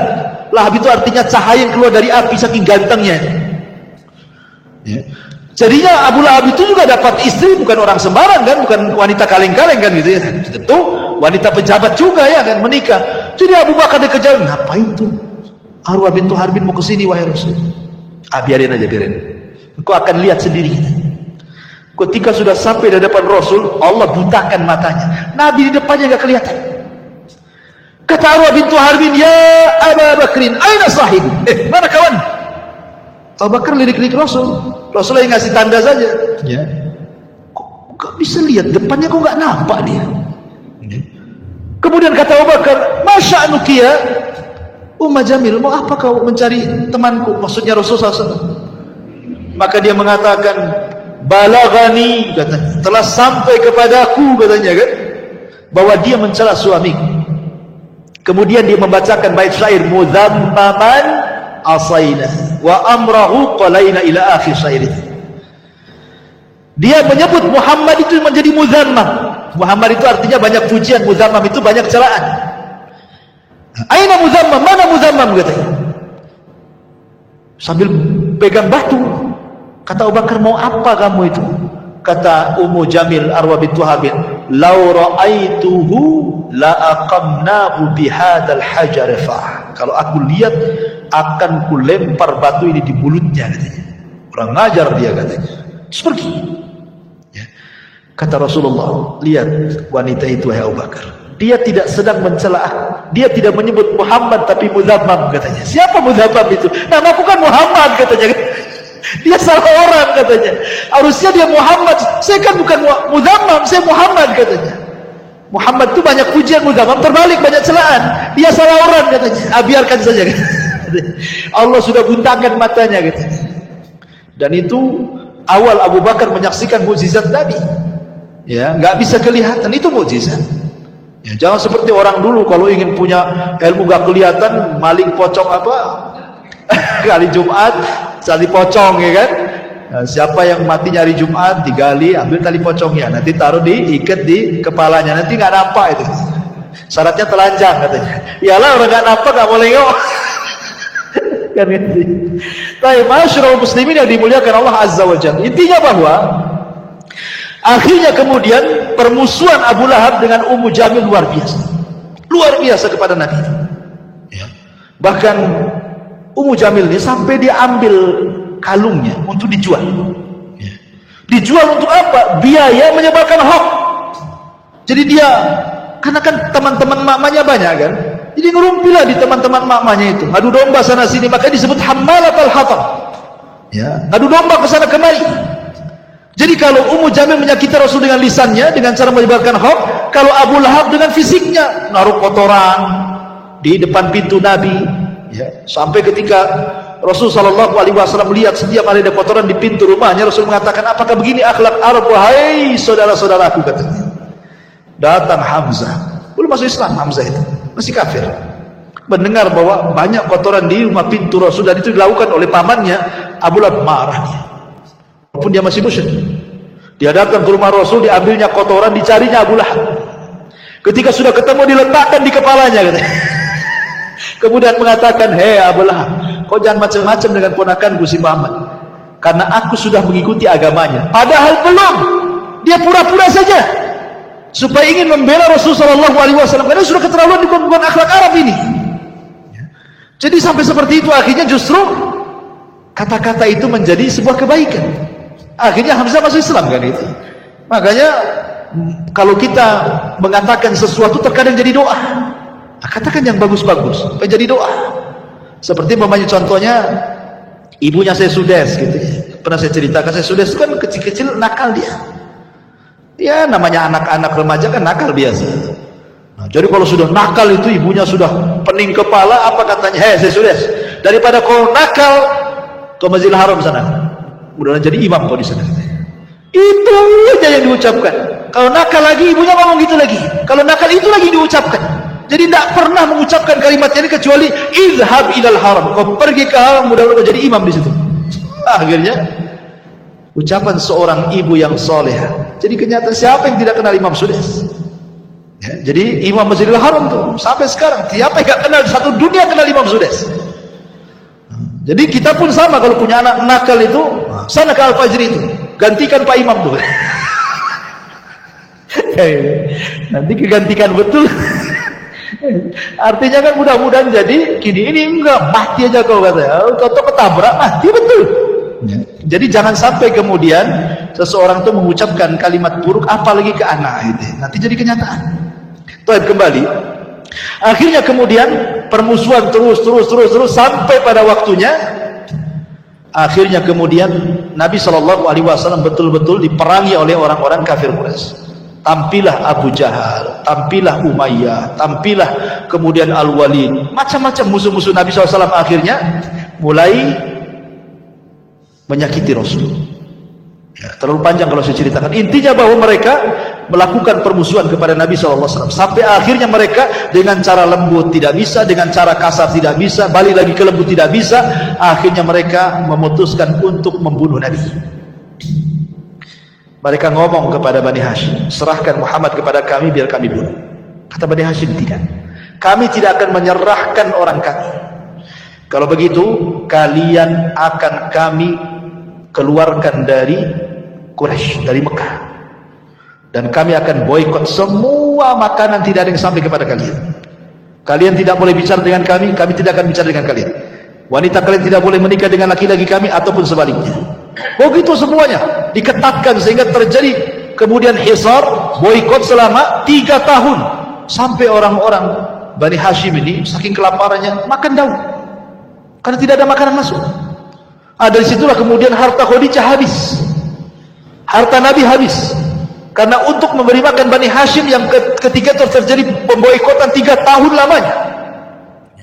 Sampai akhirnya kemudian setelah berakhir pemboikotan itu, setelah itulah kemudian terjadi apa yang disebut dengan Amul Hazni, tahun kesedihan. Kenapa? Karena beberapa bulan setelah pemboikotan ini Abu Thalib meninggal. Subhanallah, setelah beberapa bulan setelah meninggalnya Abu Thalib, meninggal pula Khadijah, istri Nabi SAW. Maka semakin sempitlah dakwah Rasul karena orang-orang itu semakin berani. 18 kabilah mengancam Rasul, jangan berdakwah, kau sudah tidak ada siapa-siapa lagi yang melindungi kamu, kalau tidak kami bunuh. Akhirnya Rasul sudah tidak bisa berdakwah terang-terangan, kembali ke dakwah sirriyah, dakwah ketidak terang-terangan. Dia hanya bisa ngajak ya sebisanya diajak, karena sudah tidak bisa terang-terangan lagi, karena diancam dibunuh. Akhirnya semakin buruk suasananya, maka Rasul kemudian beringin mencari areal baru untuk berdakwah. Terpikir hendak ke Taif. Kemudian sampai di Taif sama juga rupanya. Orang Taif ini nggak menerima dakwah Rasul, baru beberapa hari saja sudah diusir. Lebih ganas lagi, dilempari sama batu, perempuan yang mencaci maki, anak-anaknya naruh duri di jalan, macam-macam, sampai akhirnya Rasul kemudian harus tinggal di kebun kurma milik Utbah dan Syaibah. Disitulah kemudian ketika Rasul sholat fajar, datang pula 7 jin dari Yaman masuk Islam. Ketika orang-orang Taif tidak masuk Islam, jin pula yang masuk Islam. Ya, Allah kasih. Ya, ketika alam nyata tidak masuk Islam, alam gaib masuk Islam. Ya, jin-jin masuk Islam. Turunlah surah Jin, qul uhiya ilayya annahu istama'a nafarun minal jinni faqalu inna sami'na qur'anan ajaba. Baik, intinya kemudian Rasul bisa berhasil masuk ke Mekah. Lah ketika berhasil lagi masuk ke Mekah karena ada perlindungan dari Adi bin Mut'im, akhirnya kemudian Nabi SAW sudah tidak bisa sama sekali berdakwah, sesak dada Nabi. Dari situlah kemudian Rasul ingin menghibur Rasul. Terjadilah peristiwa yang disebut dengan Isra dan Mi'raj, ingin dihibur. Namun sebelum terjadi Isra Mi'raj, ketika Rasul berada di Hatim, di rumah Ummu Aiman, Jibril datang, kemudian membelah dada Nabi kedua kalinya, membersihkan kembali hatinya supaya makin lebar lagi. Alam nashrah laka sadrah, ya, supaya dada Nabi lebih menerima lagi kondisi. Dibersihkan dadanya dari sifat hasad, dengki, dendam, marah, semua dibersihkan, tidak ada lagi. Setelah itu kemudian diperjalankan dari Masjidil Haram ke Masjidil Aqsa yang disebut dengan Isra. Kemudian diperjalankan dari Masjidil Aqsa ke Sidratil Muntaha yang disebut dengan Mi'raj. Disitulah Rasul dapat pelajaran besar untuk menghadapi dakwah ke depan. Di langit pertama dia berjumpa dengan Nabi Adam. Adam itu hijrah dari sorga ke bumi, maka dia akan hijrah dari Mekah ke Madinah. Berjumpa dengan di langit kedua dengan Yahya ibn Zakaria dan Isa ibn Maryam. Seolah-olah nanti setelah hijrah engkau Muhammad, engkau akan disakiti seperti dua nabi disakiti. Dari mana? Dari orang-orang Yahudi. Yahya dipenggal lehernya, dijadikan mahar wanita pelacur. Nabi Isa diburu kemudian diangkat ke langit. Maka engkau pun sama akan mengalami hal yang sama. Orang-orang Yahudi akan berusaha menyakitimu, bahkan sampai membunuhmu. Dan betul, upaya pembunuhan sudah ada. Ya, seperti perang Bani Nadir. Kenapa Rasul memerangi Bani Nadir? Karena Rasul mau ditimpakan batu dari atas rumah. Kemudian Zainab bintu Haris, seorang wanita, setelah perang Khaybar diracun, meracun Nabi. Dan upaya pembunuhan banyak. Ya. Jadi Rasul sudah ada gambaran kenapa diperjumpakan dengan Yahya dan Isa. Bahwa musuhnya akan lebih berat lagi, bukan hanya orang kafir Quraisy saja, nanti ada lagi orang Yahudi katanya. Kemudian naik ke langit, ketiga berjumpa dengan Nabi Yusuf. Langit ketiga berjumpa dengan Nabi Yusuf, seolah-olah mengatakan bahwa sebagaimana Yusuf juga dia disakiti oleh saudara-saudaranya, dicemplungkan ke sumur, kan itu ya, dihasadi, engkau pun sama, keluargamu wajar. Abu Lahab menyakiti kamu, keluargamu akan musuhi kamu, itu wajar, karena Nabi juga seperti itu sebelumnya. Kemudian naik ke langit keempat, berjumpa dengan Idris, di mana Allah katakan wa rafa'nahu makanan 'aliyah. Idris diangkat ke tempat tinggi, maka engkau pun akan diangkat jauh lebih tinggi dibandingkan Idris. Bukan hanya sampai ke langit keempat, ke Sidratul Muntaha, secara hissi dan maknawi engkau akan menjadi orang mulia di tengah-tengah manusia, diangkat derajat. Wa rafa'na laka dzikra, kami angkat penyebutanmu, kata Allah. Naik lagi ke langit keberapa? Kelima, berjumpa dengan Nabi Harun. Harun lembut, disukai Bani Israel, maka Rasul pun harus melembutkan kembali dakwahnya seperti lembutnya Harun kepada Bani Israel. Wa in kunta faddan ghalidhal qalbi lan faddu min hawlika. Kalau engkau keras wahai Muhammad, lari semua orang, gak akan menerima dakwah. Dapat pelajaran dakwah lagi. Naik lagi ke langit ke-6, berjumpa dengan Nabi Musa.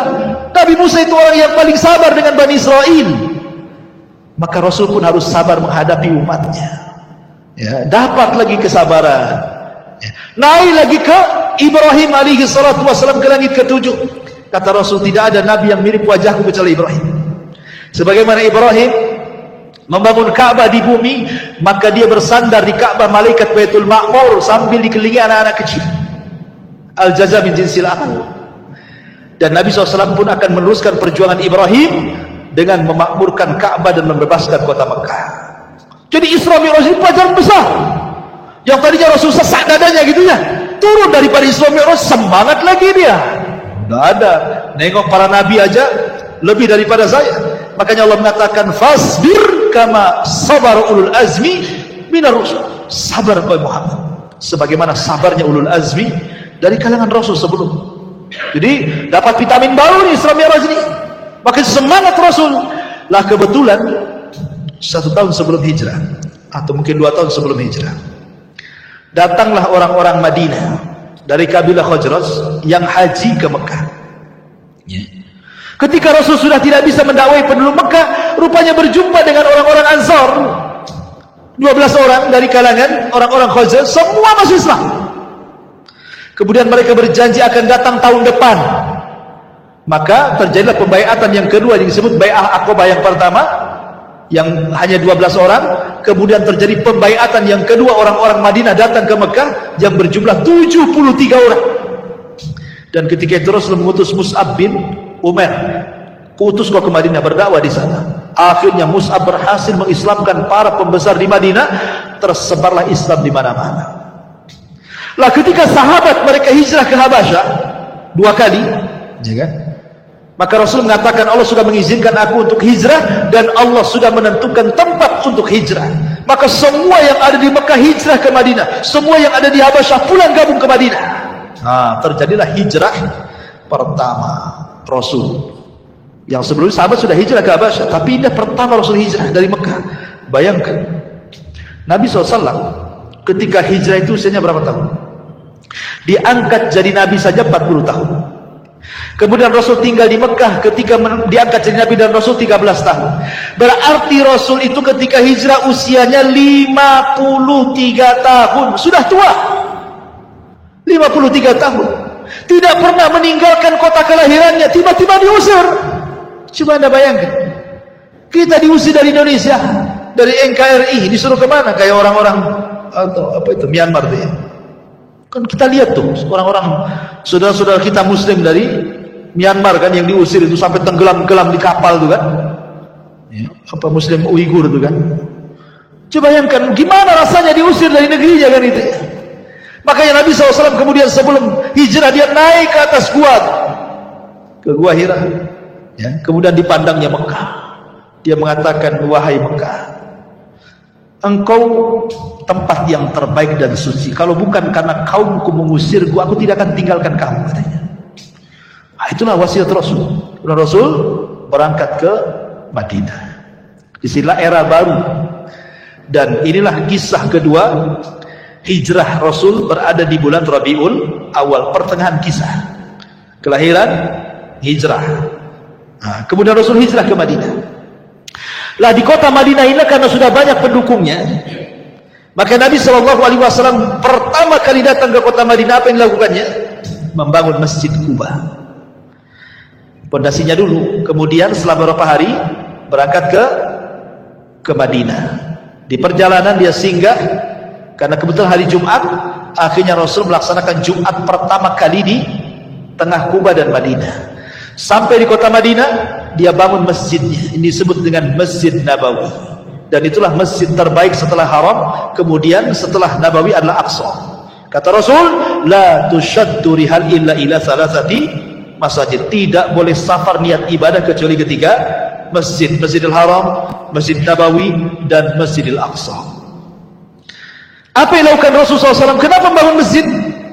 Nabi SAW ingin supaya manusia itu lebih dekat dengan Allah, karena hanya di masjid inilah orang lebih dekat dengan Allah. Makanya Nabi SAW kemudian membuat aktivitas semua di masjid. Ya, ngajar ya di masjid, dakwah di masjid, latihan jihad di masjid, putuskan kepada kabilah-kabilah di masjid. Tidak ada kecuali di masjid, tempat lain untuk membimbing umat kecuali di masjid. Itu masjid di zaman Rasul itu semua di masjid. Coba yang sampai latihan perang di masjid. Coba di sini latihan perang, besoknya antum jadi teroris. Latihan manah dalam masjid gitu ya. Latihan kuda, nggak mungkin lah kudanya dimasukkan ke sini. Mungkin orang dia, tapi dulu seperti itu. Tapi sekarang subhanallah, alhamdulillah masjid ini masih ada kajian. Tapi ada masjid-masjid yang lain itu yang hanya untuk sholat 5 waktu saja kan. Ketika habis sholat 5 waktu pun dikunci. Jadi orang yang mau sholat itu disuruh di teras. Nanti malam-malam ditulis dilarang tidur. Wah, makin tak boleh lagi, makin sepi lah masjid. Makin sepi karena hanya untuk 5 waktu sholat saja. Tidur aja tak boleh di situ kan itu. Jadi sepi. Kenapa ya? Mungkin alasannya takutlah kalau seandainya masjid dibuka lebar-lebar gak ada kuncinya, nanti jangan lagi kotak infak hilang, kotak-kotaknya hilang, jam mungkin ini ampli semua hilang semua kan itu ya. Karena sekarang ini tidak ada tempat yang lebih aman. Dulu tempat aman itu rumah dan masjid. Rumah pun tak aman, masjid pun tak aman. Sekarang gak ada tempat yang paling aman. Kemana coba? Baik, masyaallah muslimin yang dimuliakan Allah Azza wa Jalla. Maka Rasul mulai mempersatukan hati-hati orang Ansar dan Muhajirin. Karena namanya beda daerah. Ansar ini keturunan Yaman. Orang-orang Muhajirin ini memang asli orang Mekah, keras-keras orangnya. Ya kan? Orang Yaman kan lembut-lembut orangnya. Nabi SAW kemudian ingin menyatukan, mempersaudarakan. Dikenallah sejarah bagaimana Rasulullah SAW mempersaudarakan sekitar 70 orang lebih gitu ya pertama kali. Kita kenal ada persaudaraan antara Salman Al-Farisi dengan Abu Darda. Salman Al-Farisi dengan Abu Darda dipersaudarakan sama Nabi. Ingat, persaudaraan itu saling mewarisi. Jadi kalau meninggal salah satunya, hartanya diwariskan. Tapi setelah perang Badar, turun ayat bahwa harta waris itu hanya untuk yang ada hubungan rahim saja, ahli waris saja. Maka kemudian dimansuh, tidak ada lagi saling mewarisi kecuali memang keluarga. Yang ada saling menolong, saling membantu, dan begitu seterusnya. Ya. Jadi suatu ketika Salman Al-Farisi ini melihat istrinya Abu Darda nggak pernah dandan, karena waktu itu belum ada ayat hijab, jadi rambut masih nampak gitu kan, kucel, nggak pernah mandi, pakaiannya biasa, pokoknya nggak ada dandan, jelek lah. Ya. Jadi Salman Al-Farisi mengatakan, ya Umma Darda, dandanlah sedikit. Ya, masa kayak gini kau punya suami gitu. Kata Ummu Darda, ya Salman, anna Abu Darda laisa lihaja. Hei Salman, Abu Darda itu tidak ada hajat lagi sama saya. Kalau siang puasa, malam sholat malam, tidak ada waktu untuk saya. Jadi biarlah saya seperti ini. Saya ini seolah-olah tidak punya suami aja. Ya. Jadi orang dulu suami tidak perhatikan istri itu karena rajin ibadah. Kalau sekarang lain. Karena ada orang ketiga, keempat, kelima, keenam, dan begitu seterusnya kan itu ya. Jadi akhirnya kemudian Salman mengatakan kepada Ummu Darda, udah gini aja, bilang saudaranya besok datang. Akhirnya kemudian Abu Darda mendengar saudaranya akan datang ke rumahnya. Wah, disediakan kamar yang bagus, makanan yang lezat, ya, karena menyambut saudaranya. Datanglah Salman malam-malam. Ketika itu Salman sudah disediakan kamar, nggak mau tidur dia, nggak mau tidur. Abu Darda sholat, ya. Kata Abu Darda, kenapa kau tak tidur, wahai Salman saudaraku? Kata Salman, enggak, saya akan tidur kalau kau tidur di sampingku, katanya. Akhirnya Abu Darda terpaksa tidur, tidak sholat malam dia. Setelah sepertiga malam baru bangun. Ayo kita sholat, katanya. Besoknya dihidangkan makanan. Abu Darda pergi, Salman suruh makan. Abu Darda datang, kok nggak habis makanannya, nggak dimakan? Tidak, saya ingin makan berdua. Batalkan puasaku, katanya. Akhirnya dibatalkan, ya. Selama 3 hari begitu. Jadi Abu Darda sudah tidak sholat malam lagi kecuali sepertiga malam, dan tidak puasa sunnah lagi. Sebelum pulang Salman menasihati Abu Darda, ingat, ya, aku pernah mendengar Rasul bersabda, engkau ini hidup kasih 3 hak. 1 hak untuk keluargamu, 1 hak untuk dirimu, 1 hak untuk Rabbmu. Jangan kau habiskan untuk Rabbmu saja. Kau ada keluarga, jiwamu pun punya hak, harus istirahat, nanti sakit, katanya kan. Akhirnya sampailah kabar ini kepada Rasul. Apa kata Rasul? Shadaqah Salman, benar kata Salman itu. Begitulah ukhuwah mereka, ya. Sampai kepada Abdurrahman bin Auf dengan Sa'd bin Rabi. Kata Sa'd bin Rabi, Abdurrahman bin Auf, aku punya 2 rumah. Kau tengok rumah itu, mana yang kau cocok, ambil salah satunya. Sa'd Ibn Rabi tidak mengatakan, ini rumah yang saya tempati, saya punya rumah kos-kosan sana, aku ambil yang kos-kosan itu. Nggak gitu bahasanya. Ini 2 rumah, kau tengok, mana yang cocok, ambil. Nah, itu lain bahasanya kan. Aku punya 2 kebun, dua-duanya sudah mau buah kurmanya. Kau datanglah ke kebun dua-duanya, tengok mana yang kau cocok, ambil tuh 2 kebun tuh. Bukan bahasanya, ini kebun mau berbuah, ini nanti saya panen, kau yang itu dulu aja, kau tanam dulu aja. Enggak gitu. Aku punya 3 istri ini, aku tengoklah 3-tiganya. Kan belum ada hijab waktu itu. Kalau kau cocok ke yang istri pertama atau istri kedua atau istri yang paling muda, istri ketiga, aku tinggal tunjuk saja Abdurrahman, nanti besok ku ceraikan dia. Tunggu sampai masa idahnya, ku danai kau nikah dengan dia. Ada orang kayak gitu, mengasihkan istrinya. Yang 1 aja pengen 2, yang 2 pengen 3, mau dibalikan ke orang. Nggak bisa carok istilah untuk diambil orang. Artinya bahwa sampai seperti itulah persaudaraan Muhajirin dan Ansor gitu loh, luar biasa gitu. Siapa yang mendidik mereka? Nabi SAW. Sampai akhirnya kemudian setelah Rasul agak lama di kota Madinah, barulah terjadi syariat jihad. Terjadi peperangan banyak yang sudah saya ceritakan. Terjadi perang Badar, perang Uhud, perang Hunain, Fathu Makkah, Sulh Hudaybiyah, perang Tabuk, perang Mu'tah, macam-macam perang kan. Sampai akhirnya kemudian Nabi SAW berakhir di perang mana? Terakhir kita bahas perang Tabuk. Itulah perang yang terakhir Rasul, karena yang dilawan bukan musyrik Arab, yang dilawan bukan orang-orang Yahudi Madinah. Kenapa? Karena orang musyrik semua sudah masuk Islam, ya kan? Orang-orang Yahudi semua sudah terusir, Mekah Madinah sudah dikuasai. Perang Tabuk ini perang melawan Nasrani Romawi, dan Allah menangkan, ya. Masyarakat muslimin yang dimuliakan Allah Azza wa Jalla. Lah setelah itulah kemudian detik-detik wafatnya, dan ini pembahasan terakhir, bahwa kelahiran di bulan Rabiul Awal, hijrah di bulan Rabiul Awal, dan wafat pun di bulan Rabiul Awal. Bagaimana kisah kematiannya? Masyarakat muslimin yang dimuliakan Allah Subhanahu wa taala. Ketika Nabi SAW pulang dari Fathu Makkah, kemudian Nabi SAW turun ayat surah Al-Ma'idah ayat 3. Al-yawma akmaltu lakum dinakum wa atmamtu alaikum ni'mati wa raditu lakumul islam dinan. Aku sempurnakan kepada kalian agama kalian. Aku sempurnakan nikmatku untuk kalian dan Islam sebagai agama kalian. Maknanya dengan turun Al-Ma'idah ayat 3, selesai tugas tadi. Apa?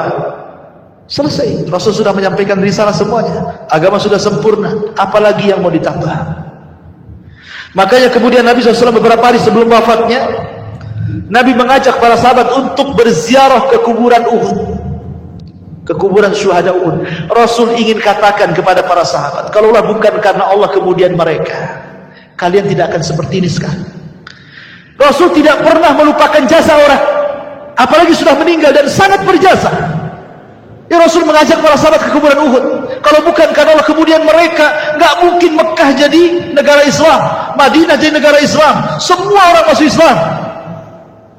Maka Nabi SAW mengucapkan salam kepada mereka, Assalamualaikum ya ahla Uhud. Ya. Nas'alullah walakumul afiyah wa inna insyaallah bikumul lahiqun. Keselamatan bagi kalian wahai syuhada Uhud, kata. Sesungguhnya kami hanya meminta kepada Allah agar Allah memaafkan diri kami dan juga kalian, dan ingat kami pun akan menyusul kalian, kata Rasul. Kemudian Rasul pulang. Di tengah jalan Rasul menangis. Semua sahabat menangis. Kemudian sahabat bertanya, kenapa Rasul menangis? Kata Nabi SAW, Ishfaqtu ikhwani, aku rindu dengan kawan-kawanku wahai sahabat. Sahabat mengatakan, ya Rasul, awalasna ikhwanuka, Rasul, bukankah kami teman-teman? Lalu kami ini siapa? Kata Nabi SAW, antum lastum ikhwani, kalian bukan saudara, bukan teman-temanku. Antum ashabi, engkau sahabatku. Lalu siapa teman-teman wahai Rasul? Maka Rasul mengatakan, ikhwani alladzina ja'u min ba'di wa lam yarawni wa yu'minu bi. Sebuah kaum datang sepeninggalku, mereka tidak pernah melihatku tapi beriman denganku. Aku rindu berjumpa dengan mereka. Akhirnya kemudian Rasul pulang, sampai akhirnya dia pun pada giliran rumah Maimunah.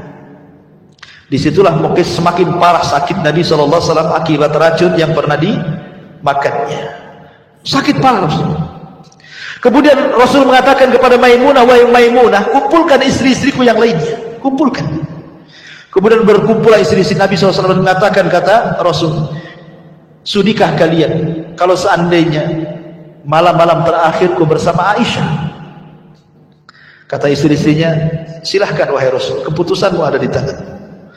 Akhirnya kemudian Rasul memanggil Abbas dan juga Ali untuk menggendong dia, karena dia tidak bisa parah, ke rumah Aisyah. Kenapa rumah Aisyah? Karena satu-satunya kamar yang Jibril turun hanya di rumah Aisyah. Jibril tidak pernah turun di rumah istri-istri yang lainnya. Itu yang menjadikan kenapa Rasul sayang dengan Aisyah. Jibril saja sayang dan menyampaikan salam kepada Aisyah radhiyallahu anha, dan tidak ada istri Rasul selain Khadijah yang mendapatkan salam dari Jibril kecuali Aisyah dan Khadijah. Tapi Khadijah lebih daripada Aisyah. Bukan hanya Jibril nitip salam, Allah nitip salam kepada Khadijah. Akhirnya Rasul dipapah. Lah ketika dari kamar Maimunah ke rumah Aisyah itu, kan sahabat nampak Rasul lagi dipapah kan itu. Tersebarlah kepada sahabat seantero kota Madinah. Rasul sakit parah, Rasul sakit parah. Khawatir para sahabat. Semua datang dari rumah-rumah mereka, mengutus orang-orang mereka, suruh melihat kondisi Nabi seperti apa. Akhirnya orang pun menunggu di Masjid Nabawi, karena saking banyaknya sampai keluar masjid. Kemudian suara mereka, tangis kesedihan mereka sampai masuk di kamar Aisyah. Kata Rasul, ada apa? Kok banyak gaduh kali di luar itu? Kata Aisyah radhiyallahu anha, dia mengatakan, mereka sahabat-sahabat Rasul, mereka mengkhawatirkan kamu. Akhirnya kata Rasul mengatakan, panggil Abbas dan Ali. Panggil Abbas dan Ali. Kata Rasul, papa aku ingin melihat sahabatku, katanya. Akhirnya kemudian Nabi SAW masuk ke Masjid Nabawi. Itulah kemudian Rasul dengan tertatih-tatihnya naik ke atas mimbar, dan itulah khutbah terakhir Rasul. Karena setelah itu Rasul tidak pernah lagi khutbah karena meninggal. Rasul berkhutbah di situ. Salah satu khutbah Rasul, dia mengatakan, "Man kuntu akhadtu mala, fahada mali falyakhudh." Wahai sahabatku, siapa yang dulu ku ambil hartanya, ini hartaku ambil sekarang. Wa man kuntu darabtu dhahran, siapa yang dulu ku pukul pundaknya, fahada dhahri falyaqtas minhu, silahkan pukul aku sekarang. Wa man kuntu syatamtu irdan, fahada irdi falyaqtas minhu, atau dulu pernah ku caci, ku maki, ku rendahkan, ku gibah, ini kehormatanku, caci sekarang, maki sekarang, rendahkan sekarang. Seolah-olah Rasul ingin mengajarkan kepada kita bahwa di akhir-akhir hayat itu kalau bisa jangan membawa dosa. Jangan membawa dosa. Kalau orang sudah sakit dan parah, ya, kalau bisa minta maaf orang lain. Jangan kemudian setelah meninggal sibuk pula orang berdiri, ya kalau jenazah ini ada utang, ini keluarganya bisa bayar sama beliau gitu. Kalau dulu punya salah tolong maafkan, nggak ada gunanya ikhwan. Justru saat-saat sakit itulah ingat kok dulu kalau punya salah, punya utang cepat bayar sama si anu. Saya pernah gibah dia, tolong minta maaf sama dia. Kan begitu. Itu yang diajarkan Rasul kepada kita. Akhirnya kemudian Nabi SAW berkhutbah banyak sampai terakhir Rasul SAW kemudian mendoakan para sahabat dan mengatakan awakumullah, hafidhakumullah, nasarakumullah, dan begitu seterusnya. Semoga Allah menjaga kalian, menolong kalian, melindungi kalian, dan begitu seterusnya. Kemudian Rasul mengatakan, titipkan salamku kepada siapapun dari umatku. Rasul mentitipkan salam kepada kita. Kemudian Rasul naik, turun dari mimbar, masuk ke rumah Aisyah. Detik-detik wafat, Nabi SAW pingsan berkali-kali, sampai akhirnya suatu ketika seluruh keluarganya kumpul, tiba-tiba Rasul mengatakan, bisa nggak kalian semua keluar? Bisa nggak kalian semua keluar? Kecuali Aisyah, karena Rasul berada di pangkuan Aisyah. Maka semua keluarganya, istrinya, semua keluar, anak-anaknya. Rupanya maksud Rasul itu kenapa? Karena di depan pintu ada malaikat Jibril dan malaikat maut. Jibril minta izin untuk masuk. Kemudian setelah Jibril mengucapkan salam dan memberitahu bahwa dia bersama malakul maut, kemudian Nabi SAW diberikan pilihan oleh Jibril. Apakah engkau akan tetap hidup? So, malaikat maut tidak akan mencabut hari ini, dan engkau akan senang dengan apa yang kau telah perjuangkan selama ini, ataukah engkau akan menyusul saudara-saudaramu di Rafiqil A'la sana, di surga yang paling tinggi bersama para nabi, orang-orang soleh, para siddiqin, para syuhada? Pilih mana? Maka Rasul tiba-tiba mengisyaratkan tangannya. Aisyah mengatakan, demi Allah, aku baru perasan Rasul sedang diberikan pilihan. Karena setiap para nabi diberikan pilihan, mau hidup atau mati, ya kan?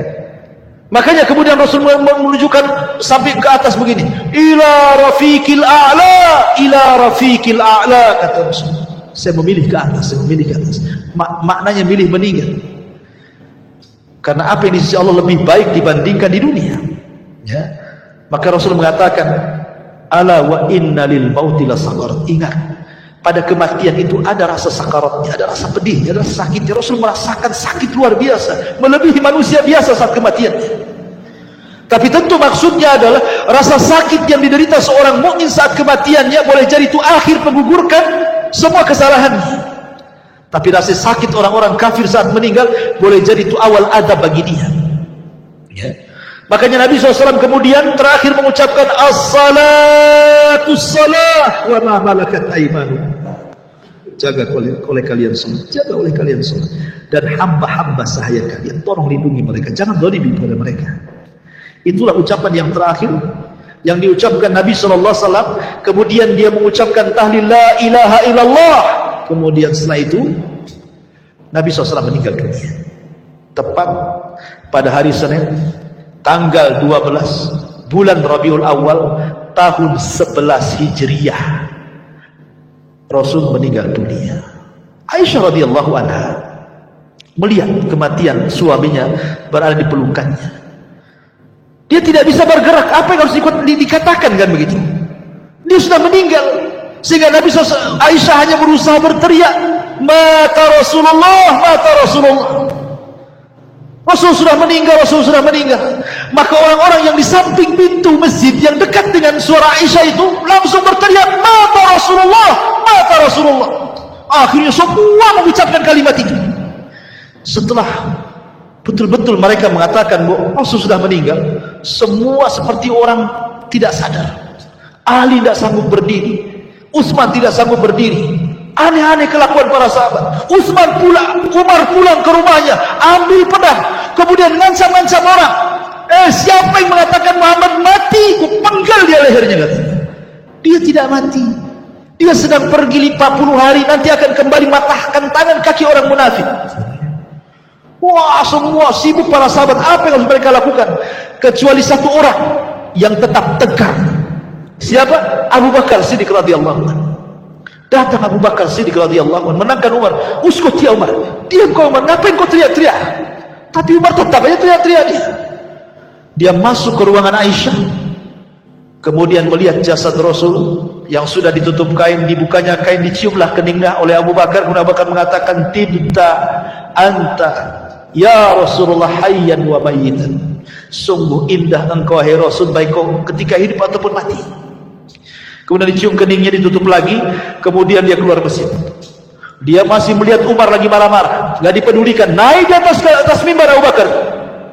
Kemudian Abu Bakar mengatakan di hadapan manusia, ayyuhan nas, man kana minkum ya'budu Muhammadan fa inna Muhammadan qad mat, wa man kana ya'budu Allah fa inna Allah hayyun la yamut. Manusia, siapa di antara kalian yang masih menyembah Muhammad, Muhammad sudah mati. Tapi siapa di antara kalian yang menyembah Allah, Allah zat yang tetap hidup dan tidak akan pernah mati. Kemudian Abu Bakar membacakan satu ayat, wa ma Muhammadun illa rasulun qad khalat min qablihi rusul afa immata aw qutilan qalabtum ala aqabikum wa man yanqalib ala akibaihi falan yadurrallaha syai'a wa sayazillahu syakirin. Tidaklah Muhammad itu melainkan sama dengan rasul-rasul sebelumnya. Apakah kalau dia meninggal atau dia dibunuh kalian akan murtad lagi? Demi Allah, siapapun yang murtad dari agama kalian tidak memadaratkan Allah sama sekali. Karena Allah hanya membalas orang-orang yang bersyukur di antara kalian. Kata Anas bin Malik, demi Allah, ketika Abu Bakar membacakan ayat ini, seolah-olah ayat ini baru turun, padahal sudah turun dari zaman Nabi. Semua sadar bahwa Rasul sudah meninggal. Maka Rasul SAW kemudian meninggal di hari Senin dan baru dikebumikan di hari Rabu. Setelah terangkatnya Abu Bakar Siddiq menjadi khalifah sepeninggal Nabi sallallahu alaihi wa ala alihi wasallam. Dari sini maka berakhirlah sirah nabawi yang sudah kita kaji. Subhanallah bihamdika asyhadu an la ilaha illa anta astaghfiruka wa atubu ilaik. Allahu ta'ala alam. Assalamualaikum warahmatullahi wabarakatuh.